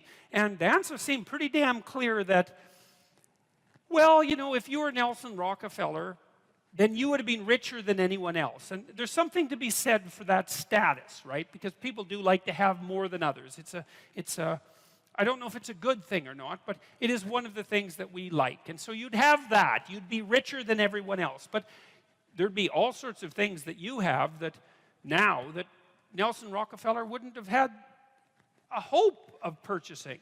Like the antibiotics that he would have needed to stop his son from dying, for example, you know, just as a start. And so I think this complaint about inequality, look, no one likes inequality exactly. You walk down the street, this is why I always get a kick out of people who protest, I'm against poverty. It's like, really? You're against poverty. And you think that's a unique enough attribute so that it was worth your time to make a sign that said that you were against poverty and show other people. It's like, I've never met anyone that was for poverty. You know, you walk down the street with someone who's pretty well off, you know, and they've got 1920s spats on and a bowler, and they're feeling pretty damn rich, and a Stockster certificate sticking out of their back pocket, and, you know, there's a homeless person there, and they give them a good kick, and they say, the more poverty, the better. It's like, no. You know, when people walk down the street and you see homeless people, and they're often, homelessness is a complex problem. Like, you think, well, homeless people are poor. It's like, yeah, man. That's like one problem they have out of 50. And like, I've worked with poor people, you know, in my clinical practice, and poor in multiple dimensions. And many of them, you gave them money, they were just done. Especially if they were like alcoholics and cocaine addicts. As long as they were broke, they had some hope of living through the next month. But as soon as their unemployment check showed up, man, they were face down in the ditch 3 days later, right? Nothing but cocaine and alcohol with all their idiot friends for 3 days. And then they'd show up back in my practice saying, you know, God, I relapsed again. I said, well, what happened? Well, my money came in. It's like, yeah, money's really going to do you a hell of a lot of good. It'll just kill you faster than poverty. Now, not that there's anything good about poverty, but it's not like these are simple problems. You walk down the street and you see someone who's been an alcoholic for 20 years and maybe they're addicted to methamphetamines as well, or maybe they're schizophrenic. It's like, it isn't unequal distribution of monetary resources that is the primary cause for that problem, and it isn't going to be some sort of straightforward redistribution that's going to fix it, because it's way more complicated than that. And then the whole power thing too. It's like, look, I get it. I get the left wing issue, and I really do. And I think I get it better than the damn left-wingers get it. Because, you know, most of the radical types, they follow Marx, and they say, well, one of Marx's dictums was that capital tended to accumulate in the hands of fewer and fewer people. And so this is a good thing for people to know. If something bothers you, there's a billion things that could bother you, and not everything does. And so then you might ask, well, why does that thing bother you when some other thing that's equally bad doesn't? And as far as I can tell, the answer to that is because if it bothers you, that's your problem. And you might think, I don't want to have a problem. It's like, that's because you don't know that problems and opportunities are the same thing. So if a problem's crying out to you, then it could well be that your proper destiny is to address that problem, in which case it's an immense opportunity. And you saw that, exactly that. Oh, look, there's an absence in the marketplace. Well, that's a good discovery, an absence in the marketplace, especially if you're right. And so that's what you did, and then you got a movie out of it. So that's a pretty good deal. Yeah. You know, and that's independent of its eventual success as a movie, because even if it lands at any of the levels of success it could land at, you got to make a movie. And so that's pretty good. And God only knows what you learn doing that. So there's no loss in that, right? Yeah. There's just gain. There was an interesting thing that I realized during this whole thing, and it is related to what you just said. So for many years, I have told people that if you have an idea and you don't execute on it, your idea doesn't mean anything. Ideas are a dime a dozen, and it doesn't really matter. Yeah. And what I realized in making this movie is that I was actually wrong. Okay. Because if an idea, it's worthless if you don't execute it on it. I get that. But the actual idea that if you have an idea, if you have an idea and it's good, Yeah. you can't even put a price tag on that thing. And that's why when you look at Hollywood makes a bunch of what are they called? Like reruns of the same movies, right? Yeah. There's a reason for that. They have all this money to throw at ideas, and they just go, well, you know what? Make the superhero movie again, make the space movie again. They just make the same movies often over and over again. And I realized that these, if you have a really good idea, you have to execute on it. You have to do something with it, because if you don't, it's like a mortal sin not to execute on a good. Well, it's a revelation, a good idea. Yeah. It's a gift. It's grace. Where does it come from? That's why I was kind of very curious. That's exactly right. Because I know the answer to that. I look at it like, they know what molecules are in an amoeba, right? Yeah. We know what chemicals and we know what's in it, but we can't make an amoeba. We can't make something alive. And just like in a movie or a book or a song, they know, you go to Nashville, they know what notes make a hit song, but they can't just produce a hit song. They can put all the chemicals in there, but they can't bring it to life. And so there is, just like there's something special about life, there's a spark that we don't understand. We can't fabricate it. We cannot fabricate that spark in life. And we can't, as far as I can tell, we can't fabricate that spark of an idea. Okay, so there's a bunch of things that come off that. So one of the things I realized, so I've done a lot of lecturing again this year. I don't know how many different cities we went to, 60 or 70, over the last 8 months, maybe more than that, a lot. And I have a chance to develop my ideas every night. One of the things I came to understand more clearly was, this is a very cool thing, and it's relevant to what you just said, is that the spirit of your aim, you could say, answers your prayers or informs your thoughts. And it has to be that way because thought is a navigation tool, right? You set an aim, and then your perceptions line up so you can see your way forward, but your thoughts and your emotions also aid that, because you want to get there, let's say. And then the methods by which you might advance come to mind because you've set your aim. Okay, so we can take this apart in this idea that came to you. It's like you wanted to serve your children. Okay, you wanted to serve them in a manner that was better than what was being served to them. You wanted to serve them in a manner that would help them develop in this adventurous way. So that was your goal, your aim, when you went to the library. And then what happened was there was a mismatch between what you discovered and your aim. And so now that constitutes a problem, but it also constitutes an opportunity, right? Because now you see that if your aim was correct and there's a void, well, then that's a moral problem even. Okay, so now if it's a moral problem because your aim was right and the mechanisms for that aim to be manifested aren't available, well, then that's a genuine gap and it needs to be addressed. And if you figure that out, it's your moral responsibility to do something about it. But it's also your great opportunity. Okay, so there's that. So that's what you're serving. If your aim is correct and true, and you have a revelation in relationship to that aim, and you don't act on it, you've thrown away the pathway to that aim, and you've betrayed it. That's not a good idea. But even more concretely, one of the things my wife has really learned to do in the last 2 years, she started to write and she started to speak publicly because she introduces me and talks for about 10 minutes. And she's learned during our discussions, our private discussions, let's say, if an idea emerges, she writes it down right away, no matter what we're doing, right? The idea comes, you write that thing down because it's a gift and God only knows what it's worth.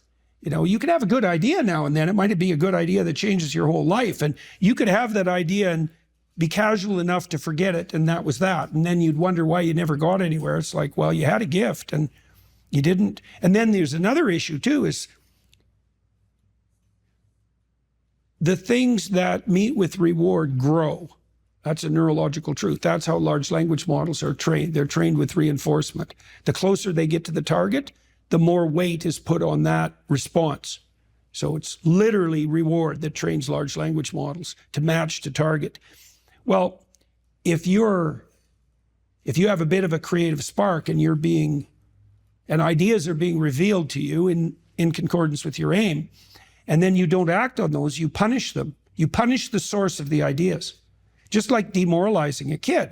Like if a kid comes to you with ideas and every time they come, you say, oh, that's stupid, or what the hell do you know? Or you say, I'm going to do something about that, and then you don't. That kid will stop coming to you with ideas. Mm-hmm. And people do that to themselves all the time. Yep. And so you even have an obligation to you can watch this, This is what I've been trying to teach people too, is if you want to improve your life, it's like, well, set that as an aim. I'd like things to be better. And then ask, what could I actually do that would move me somewhat in that direction? You'll get an answer. That's a good way to pray. That's a good way to pray. And I've experienced two things here, and these are like the opposite ends of the spectrum. And this is, I think, a very positive thing for people to hear. If I was a young person, I would really like to hear this. So there are going to be times like you're talking about with your wife where all of a sudden from nowhere, or from somewhere, but somewhere that we don't know and understand, all of a sudden there's an idea there. The source of all revelation. It shows up. Yeah. It shows up. I've had that happen to me where it's like, boom, I wrote a book called Mikey and the Dragons. That came just boom. I just instantly had this idea. Boom, I wrote the book. Yeah. And I remember when I was an English major in college, and some of the old poets, they would claim that, they just wrote this first, the first draft, that was it. It was one draft, one shot.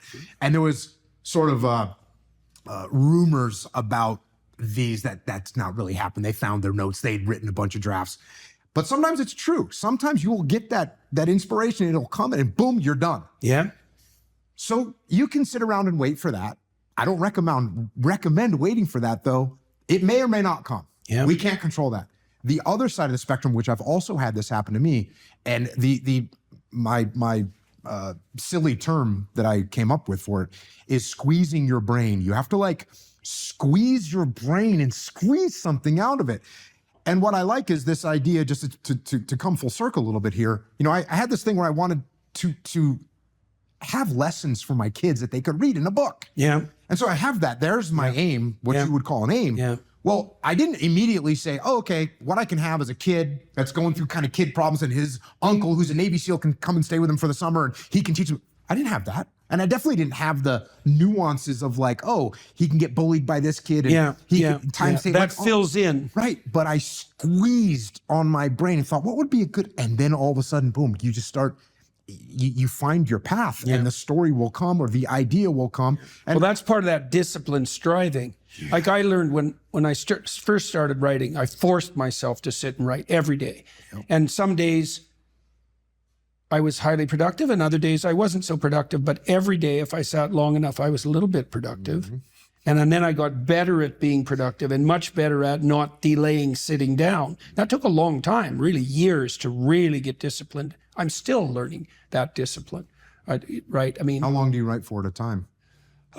I max out about 3 hours. Okay. I find that if I write more than 3 hours continually, I get exhausted. So 3 hours is about right. And I've learned tricks like at the end of the writing session, write down what you're thinking so you can use that the next day and do it every day and so on. And I've got to the point now where I can write a newspaper article, a good newspaper article, pretty much in one draft. But that's taken 35 years of writing to manage that. But I learned early that if I sat long enough, I would write something that would be valuable, right?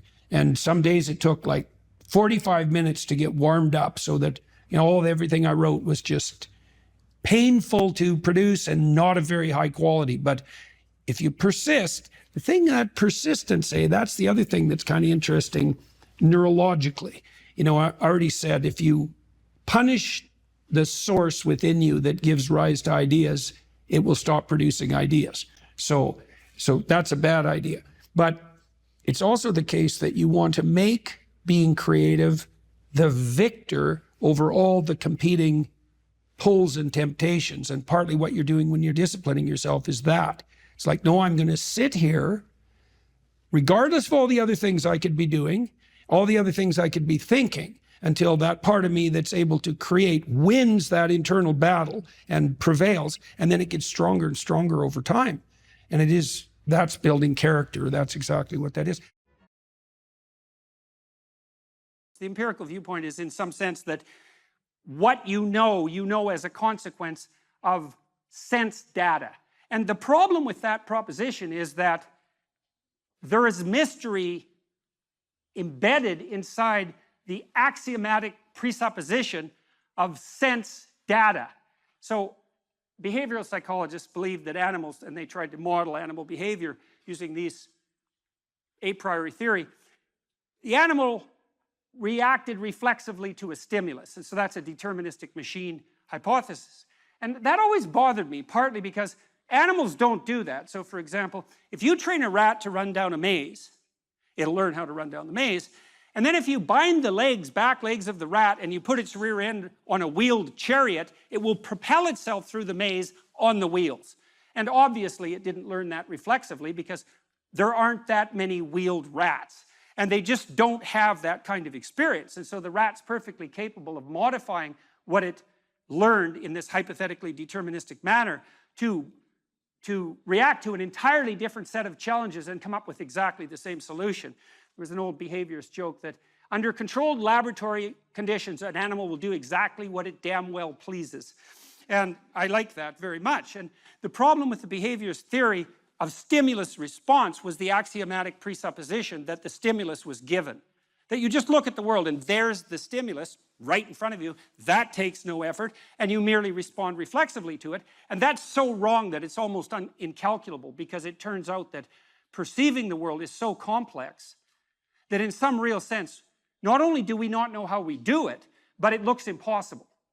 And part of the reason that it's impossible, and this is again why empiricism is an incomplete theoretical account of the genesis of knowledge, is that there are literally, or close enough to literally, an infinite number of ways to look at anything. And that's because everything is not only complex in and of itself, at the microcosmic level, almost beyond imagination, but that everything is also situated in a context, which is actually a determining element of the nature of the thing, and the context, expanded enough, actually takes everything into account. And so that makes perception a very weird phenomenon. For another reason, I was always amused, for example, when I traveled with my family when I was young, on our summer vacations, we used to do things like get out and look at the border between Canada and the United States. And that's a very weird thing to do, because you can actually do it, and you can step across it, and people treat that as if it's magic in some sense, because part of us knows that that border is not there, right? It's not a part of the objective world, and yet it is, because there you are standing beside it. And then if you look at aerial views, you can see the farmers' fields end exactly where the border is. And so things like borders between countries inhabit this weird space between the objective and the subjective that's a magic space. And it actually turns out that almost everything we perceive has that degree of magicality about it. I've thought also about such things as people's proclivity to go to museums, maybe in Nashville, for example, or Memphis, to go look at Elvis Presley's guitar. And you think, well, what exactly are you looking at when you go look at Elvis Presley's guitar? Because first of all, it's a mass-produced guitar, and so why not just look at another guitar? And you think, well, that's not the same thing. It's like, well, why isn't it the same thing? Because it's not. And the reason is that the guitar is not merely something, and this is the thing you perceive, it's not merely something made up of the guitar atoms, let's say, in the guitar molecules. It's also an artifact that was embedded in a context across a period of time.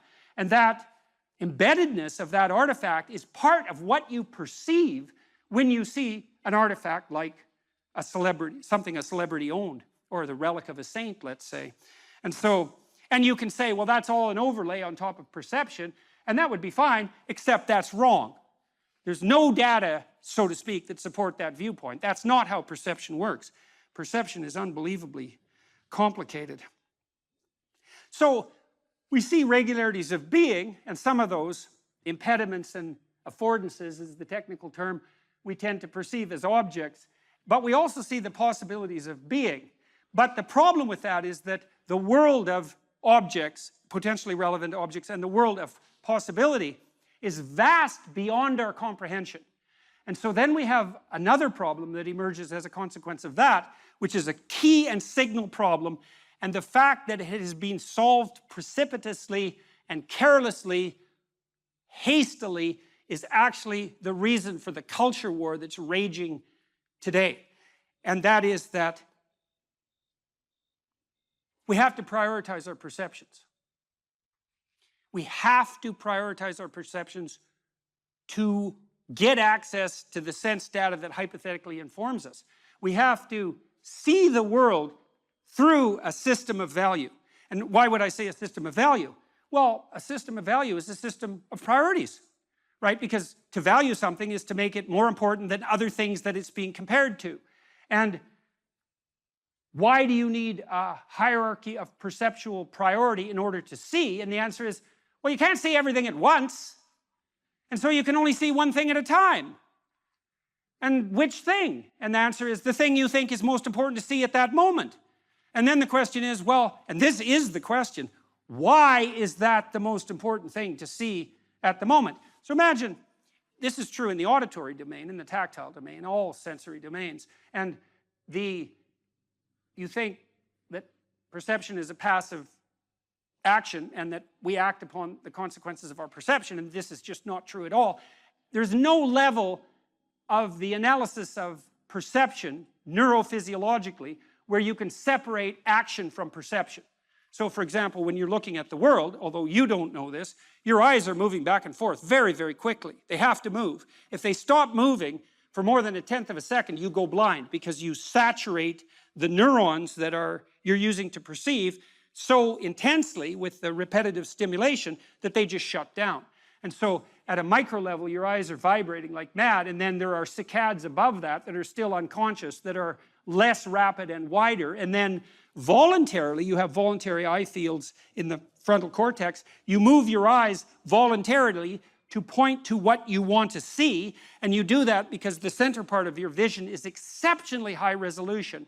Each center vision foveal neuron is connected directly to 10,000 neurons in the primary visual cortex, and then each of those 10,000 is connected to another 10,000. It's very expensive neurophysiological real estate, and if all of your vision was as intensely high resolution as your fovea, which is a very small part of your retina, you'd have to have a brain like an alien.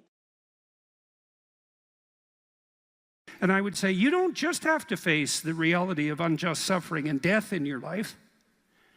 You have to face the reality of hell. And you might say, well, I don't believe in hell. It's like, well, do you believe in Nazi Germany? You know, do you believe in Stalinist Soviet Union or Maoist China or Cambodia? That's hell. And you can assess that more deeply. You could say, well, that's not even hell. That's not as precise a formulation of hell as you might be able to conceptualize. Hell is actually participation in the process that led to the establishment of those countries. And that's something that human beings do. And the fact that we do that is something we have to face. And maybe that's even worse than death. And I think you can make a case for that. I really do. I think there are things in life that are worse than death. There are things in life that are worse than unjust suffering and death.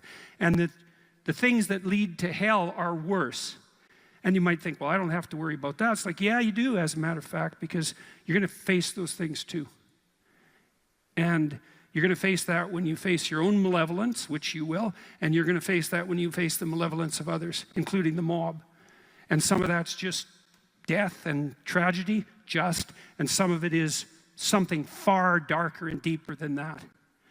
And so, yeah, you face that. And so that's kind of interesting. And then you might think, well, how should you face that? And that's where Tammy's story is relevant. It's like, well, so she went and swam with the sharks. And I wasn't very happy about that, because our life has been adventurous enough. I thought, do you really need to go swim with the sharks? And the answer seemed to be, well, that would be an adventure. And, you know, I don't interfere with her when she's having an adventure. She's going to go have an adventure. It's far be it for me to interfere. And then she told me, you know, that you had to look the shark in the eye or it would think you're prey.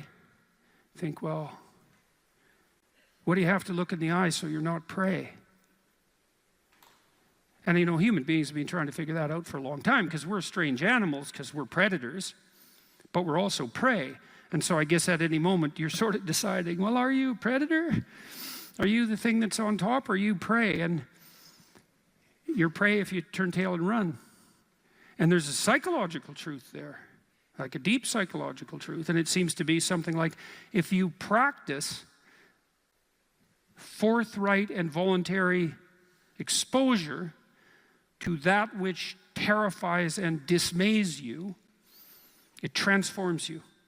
And we really know this as psychologists. We even know there's more and more evidence suggesting, for example, that if you imagine you adopt this attitude of voluntary confrontation, that changes you psychophysiologically. So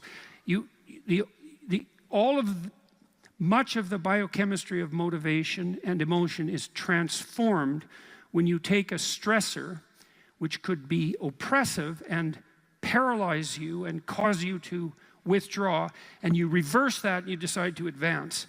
It's like a different spirit inhabits you. And I mean this physiologically. There's a whole different pattern of being that makes itself manifest in you neurologically and psychophysiologically and pharmacologically. So you take it on as a challenge, right? And that transforms you at a cellular level too, because one of the things we've discovered in recent years is that if you do something new and complex, then that turns on that parts of your DNA that haven't produced proteins before will start producing new proteins and reconstruct you from the cellular level up.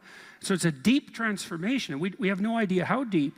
And again, you could ask yourself, if you didn't withdraw in fear from anything from everything that life threw at you, who could you become?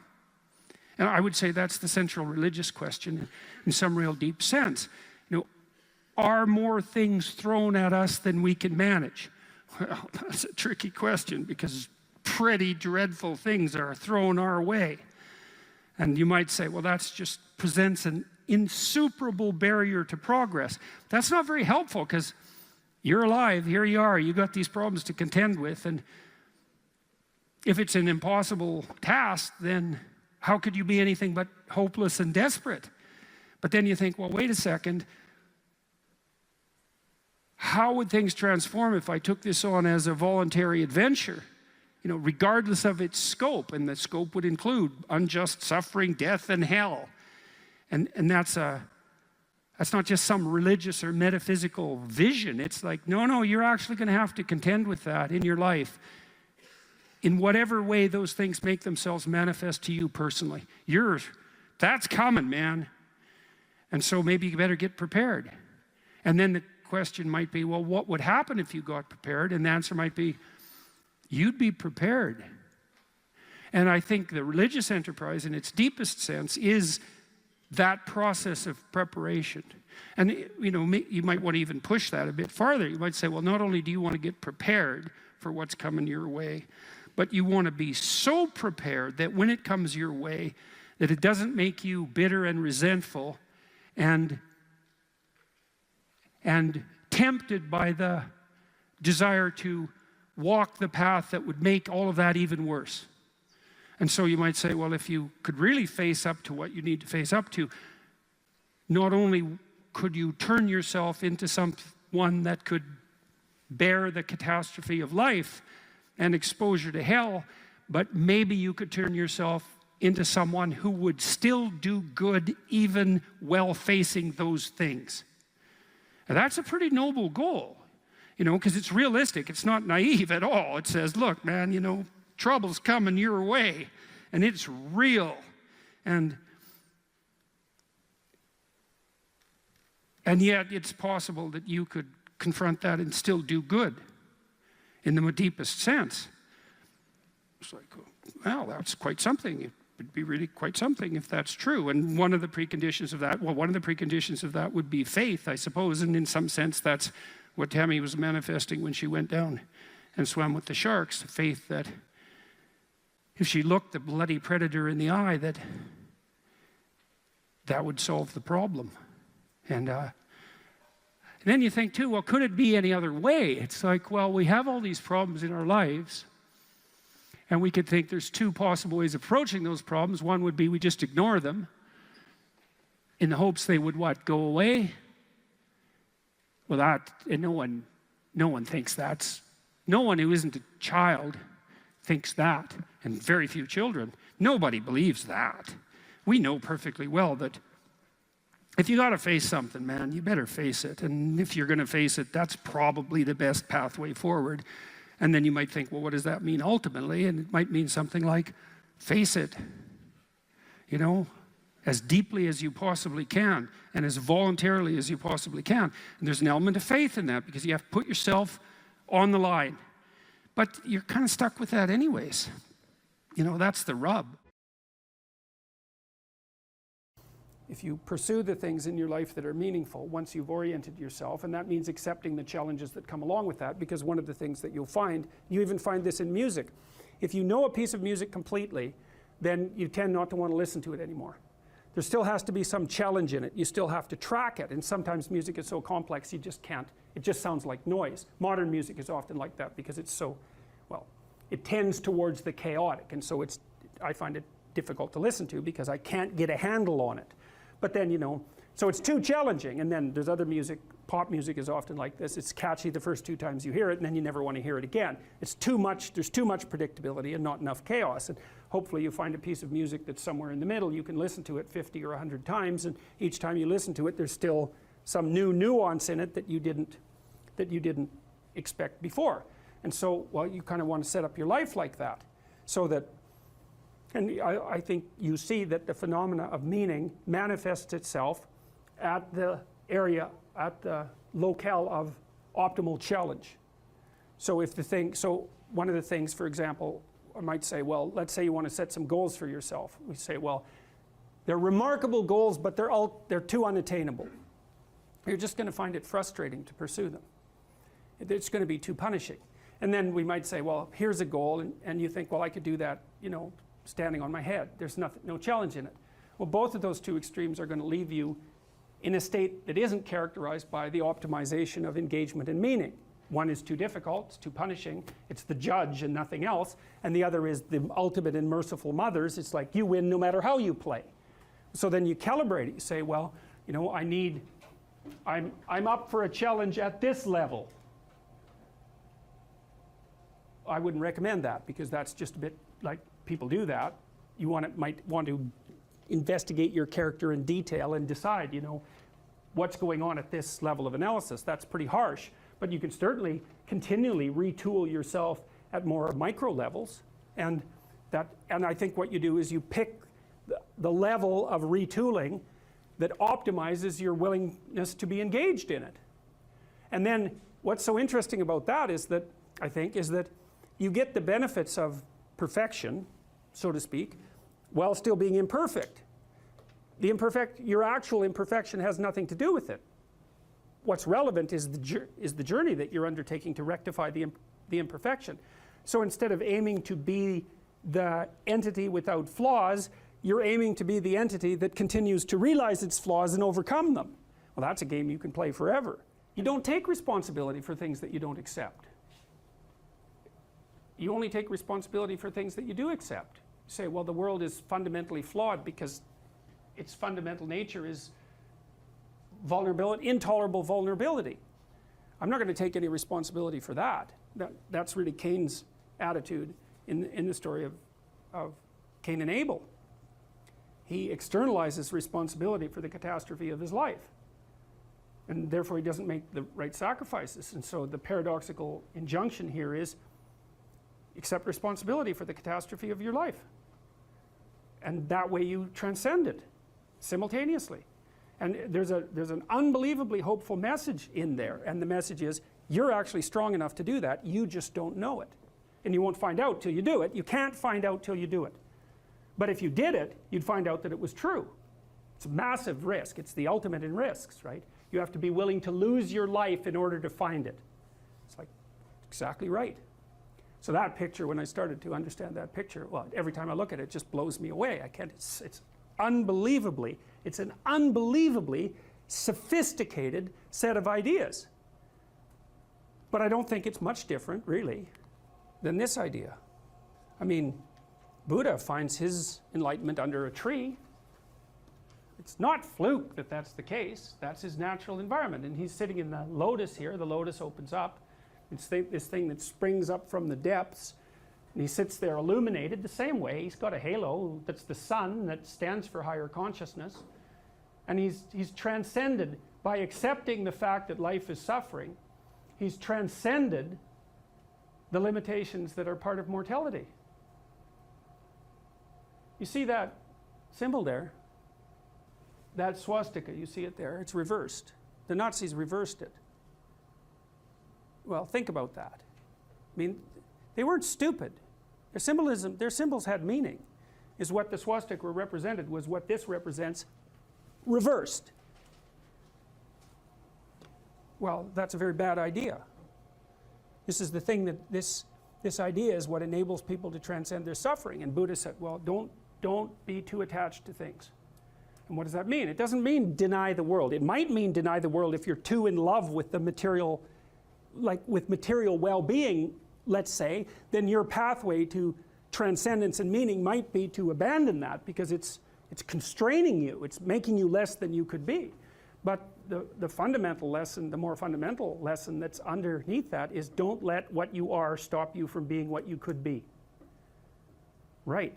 And so then the question is, well, what do you identify with? Do you identify with what you are? Then you're a tyrant. Do you identify with chaos? Because that's the opposite of order, say. Then you're nihilistic. Well, you don't identify with either of those. You know that they're both necessary. You know that you have to live with both of them, but you identify with the capacity to continually transcend what you are. And then you seek out error. That's what humility is. It's like, I'm error-ridden. It's like, so I want to put myself in a situation where I can discover one of my errors, hopefully not in a way that's going to knock me completely out of the game, right? I want to seek out a challenge. I want to find out where my limits are. I want to find out where there's not enough of me yet. And I want to do that in a way that's engaging, because you can wear yourself out fighting dragons. Obviously, you can exhaust yourself completely, and that's not helpful. One of the things I learned, for example, when I was coaching lawyers, these were people who had very high-end careers, and so they had an infinite workload. No matter how much they worked, flat out, there was always way more work that they should do. It's a very difficult thing to learn to manage. And so they were exhausting themselves, and I said, well, you have to work less per day. It's like, well, no, that's not happening. I can't do that. And so what I learned over time was, okay, so this is what you have to do. Every 3 months you have to block off 4 days and go have a vacation. And you have to plan that in advance so it's in your calendar so that your secretary doesn't book your time. And then you need that because you have to recuperate enough so that you can work as hard as you're going to work. And of course they were nervous about that. And I said, well, look, we can calibrate this.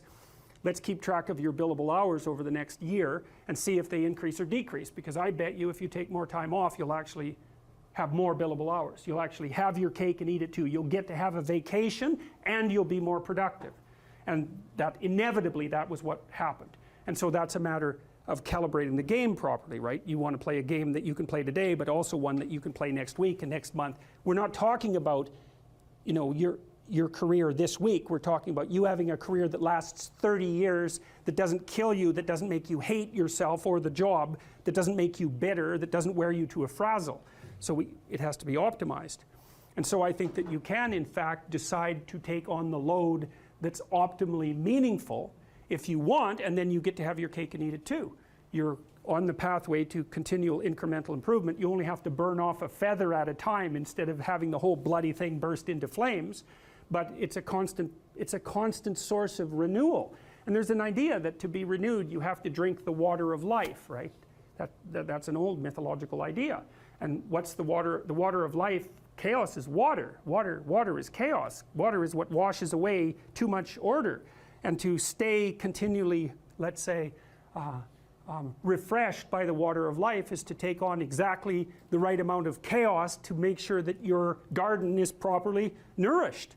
And I think meaning is actually the marker of that. And as I said, you know that I wouldn't consider myself either naive or particularly optimistic person. I don't think I'm either of those. But this is actually an idea. This is one of the only ideas that I've ever found that I really believe to be rock solid. I actually think that it's true. And it's very optimistic because it says you can use your sense of meaning to calibrate your progress through life. But there's rules. You have to aim at the highest possible good that you can conceive. Now, and that's subject to update, because what the hell do you know? But you start by aiming at the star you can see rather than the dimmer one that you can't yet perceive.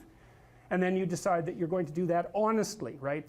That's a big decision. So the first decision, I think, in some sense, is a decision of love. You're going to decide that being is worthwhile and that you're going to work for its betterment. And that's a decision that's based on love. And the second decision is based on truth. Having made that decision, you're going to play a straight game. Having made those two decisions, I think that you can allow your sense of meaning to calibrate your pathway. And then what's so interesting is that you hit a state that's as close to paradisal as you're going to hit right away, because being engaged like that, it's better to be engaged in the solution of a complex problem than not to have a problem at all. And that's no different than saying it's better for there to be being than non-being, because being is a problem. And so if you want to have no problems, then you have no being. And you could say, well, being is so miserable that maybe that's the route we should take, and fair enough, but maybe you can have your cake and eat it too. You can have the damn problem. It can be a problem worth solving, and you can be so engaged in solving the problem that it justifies the fact that the problem exists. And then you get to have the problem and the solution at the same time, and maybe that's better than not having the problem at all. And I believe that, because one of the things I have seen, and I've seen this being so interesting when I've been lecturing to people, especially more recently, and this has also manifested itself on YouTube. I'm talking to people a lot about responsibility, and it's young men in particular that seem to be responding to that. And I think that's partly because I think that young women, in some sense, have their responsibility map already laid out for them. It's also less voluntary in some sense for women, because they have more complicated problems to solve in the first part of their life, right? Because they have to get the family problem solved. But whatever. I've been talking in a very delineated manner about responsibility, which is a strange thing to sell to people, but responsibility is what gives your life meaning. And so then you might say, well, then take on ultimate responsibility. And what happens? You have an ultimately meaningful life. And then you might say, well, if your life is ultimately meaningful, it doesn't matter if it's punctuated by tragedy or even predicated on tragedy. It's worth it. And I think that's true. And everything I've seen indicates to me that's true. Every time I get my clients to take on more responsibility, you know, and it isn't an injunction. You're a bad person, you should take on responsibility. It has nothing to do with that. You can define the damn responsibility. It isn't something that someone else should impose on you. It's not a matter of doing what you should do in some abstract manner. It's not that. It's the choice of what game you're going to play. And you know, you can play the game of the seeker, I would say, and if you play that game, then everyone wins. And it's the best game you can play. And so the answer, in some sense, to the tragedy of life, to the catastrophe of life, to the fall, is to adopt the responsibility of mortality that goes along with that, and to play that game maximally. And paradoxically, it's in the willingness to do that that the solution emerges. And I don't, you know, I have done my best with every single thing I've talked to you guys about. I have done my best to do what Dostoevsky does in his novels, which is I make a proposition and then I spend months or years trying to figure out if I can take the bloody thing apart, if there's something wrong with it, because I want to find out. I want to hit it with a hammer and see if it breaks. And what I've been trying to do is to tell you all the things that I've gathered, let's say, or laid out or articulated or discovered over the last 30 years that I have not been able to break with the biggest hammer that I could take to them. And I guess that's the fundamental one, is that I believe that the idea that lurks in these images, derived from very different cultures, it's the same idea. Life is suffering. Right, indisputable. What do you do about that? You voluntarily accept it and then strive to overcome the suffering that's a consequence of that. And you do that for you, and you do that in a way that makes it better for other people. And then that works. And one question might be, well, how well does it work? And the answer is, the only way that you can find out is by trying it. That's it. That's the existential element of it. The proof is to be derived by the incarnation of the attitude in your own life. No one can tell you how it will work for you. It's the thing that your destiny is to discover that. And you have to make the decisions to begin with. It's like, because you can't do this without commitment. You have to commit to it first. That's the act of faith that Kierkegaard was so insistent upon. You have to say, I'm going to act as if being is good. I'm going to act as if truth is the pathway to enlightenment. I'm going to act as if I should pursue the deepest meaning possible in my life. And there's reasons to do none of those. They're real reasons. So it's really a decision. But you can't find out what the consequence of the decision is unless you make the decision. I think the same thing happens when you get married, by the way. So if you think you might leave, you're not married.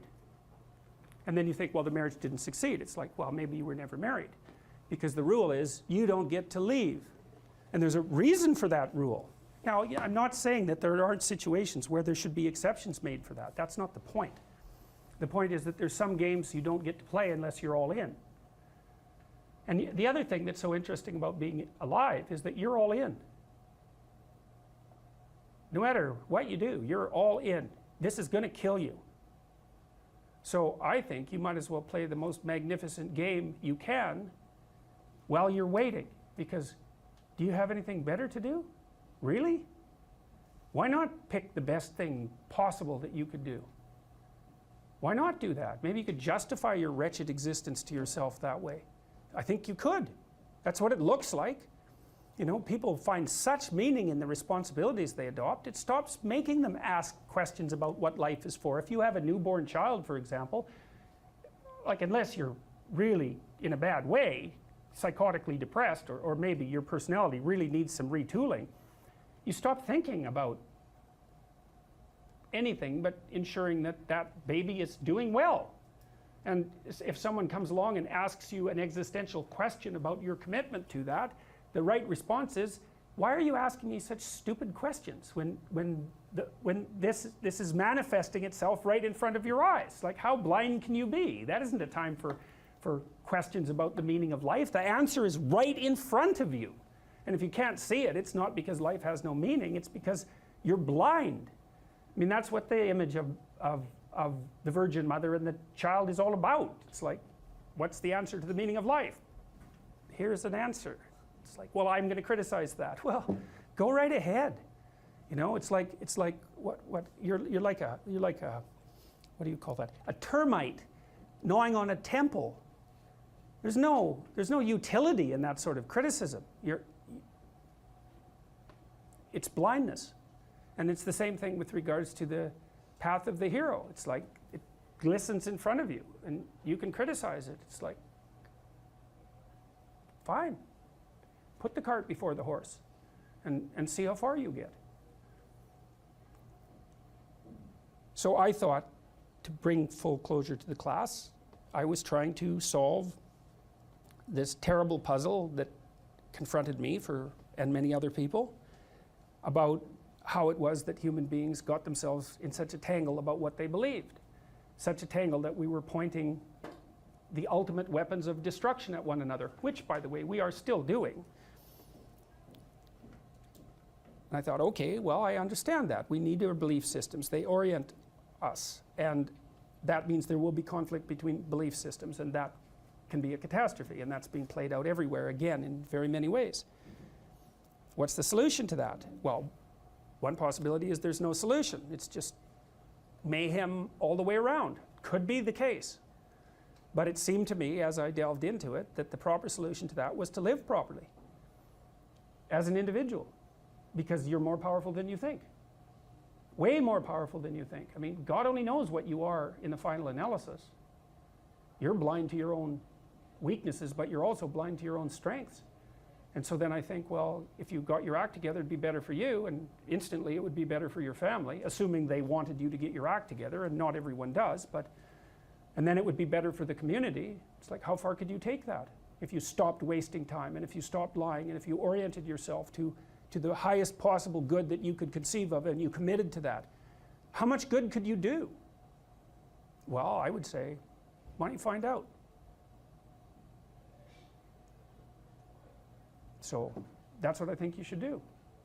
You should find out. You don't have anything better to do. And there's nothing in it, as far as I've been able to tell, there's nothing in it but good. So maybe you could sort yourself out so that you wanted nothing but the good. And then maybe you could help make that manifest in the world. And maybe we wouldn't have all these terrible problems then. At least we'd have fewer of them, and that would be a start. So it's the answer to the problem of humanity is the integrity of the individual. That's the answer. So, and states that are predicated on that realization are healthy. So, and states that aren't are doomed to stagnation and catastrophic collapse. And personalities that are predicated on self-tyranny and the tyranny of others are doomed to collapse. So, and then you think, well, what's the barrier? And the barrier is, are you willing to accept the responsibility? And part of the answer to that is, reduce the damn responsibility until it's tolerable. You don't have to fix everything at once.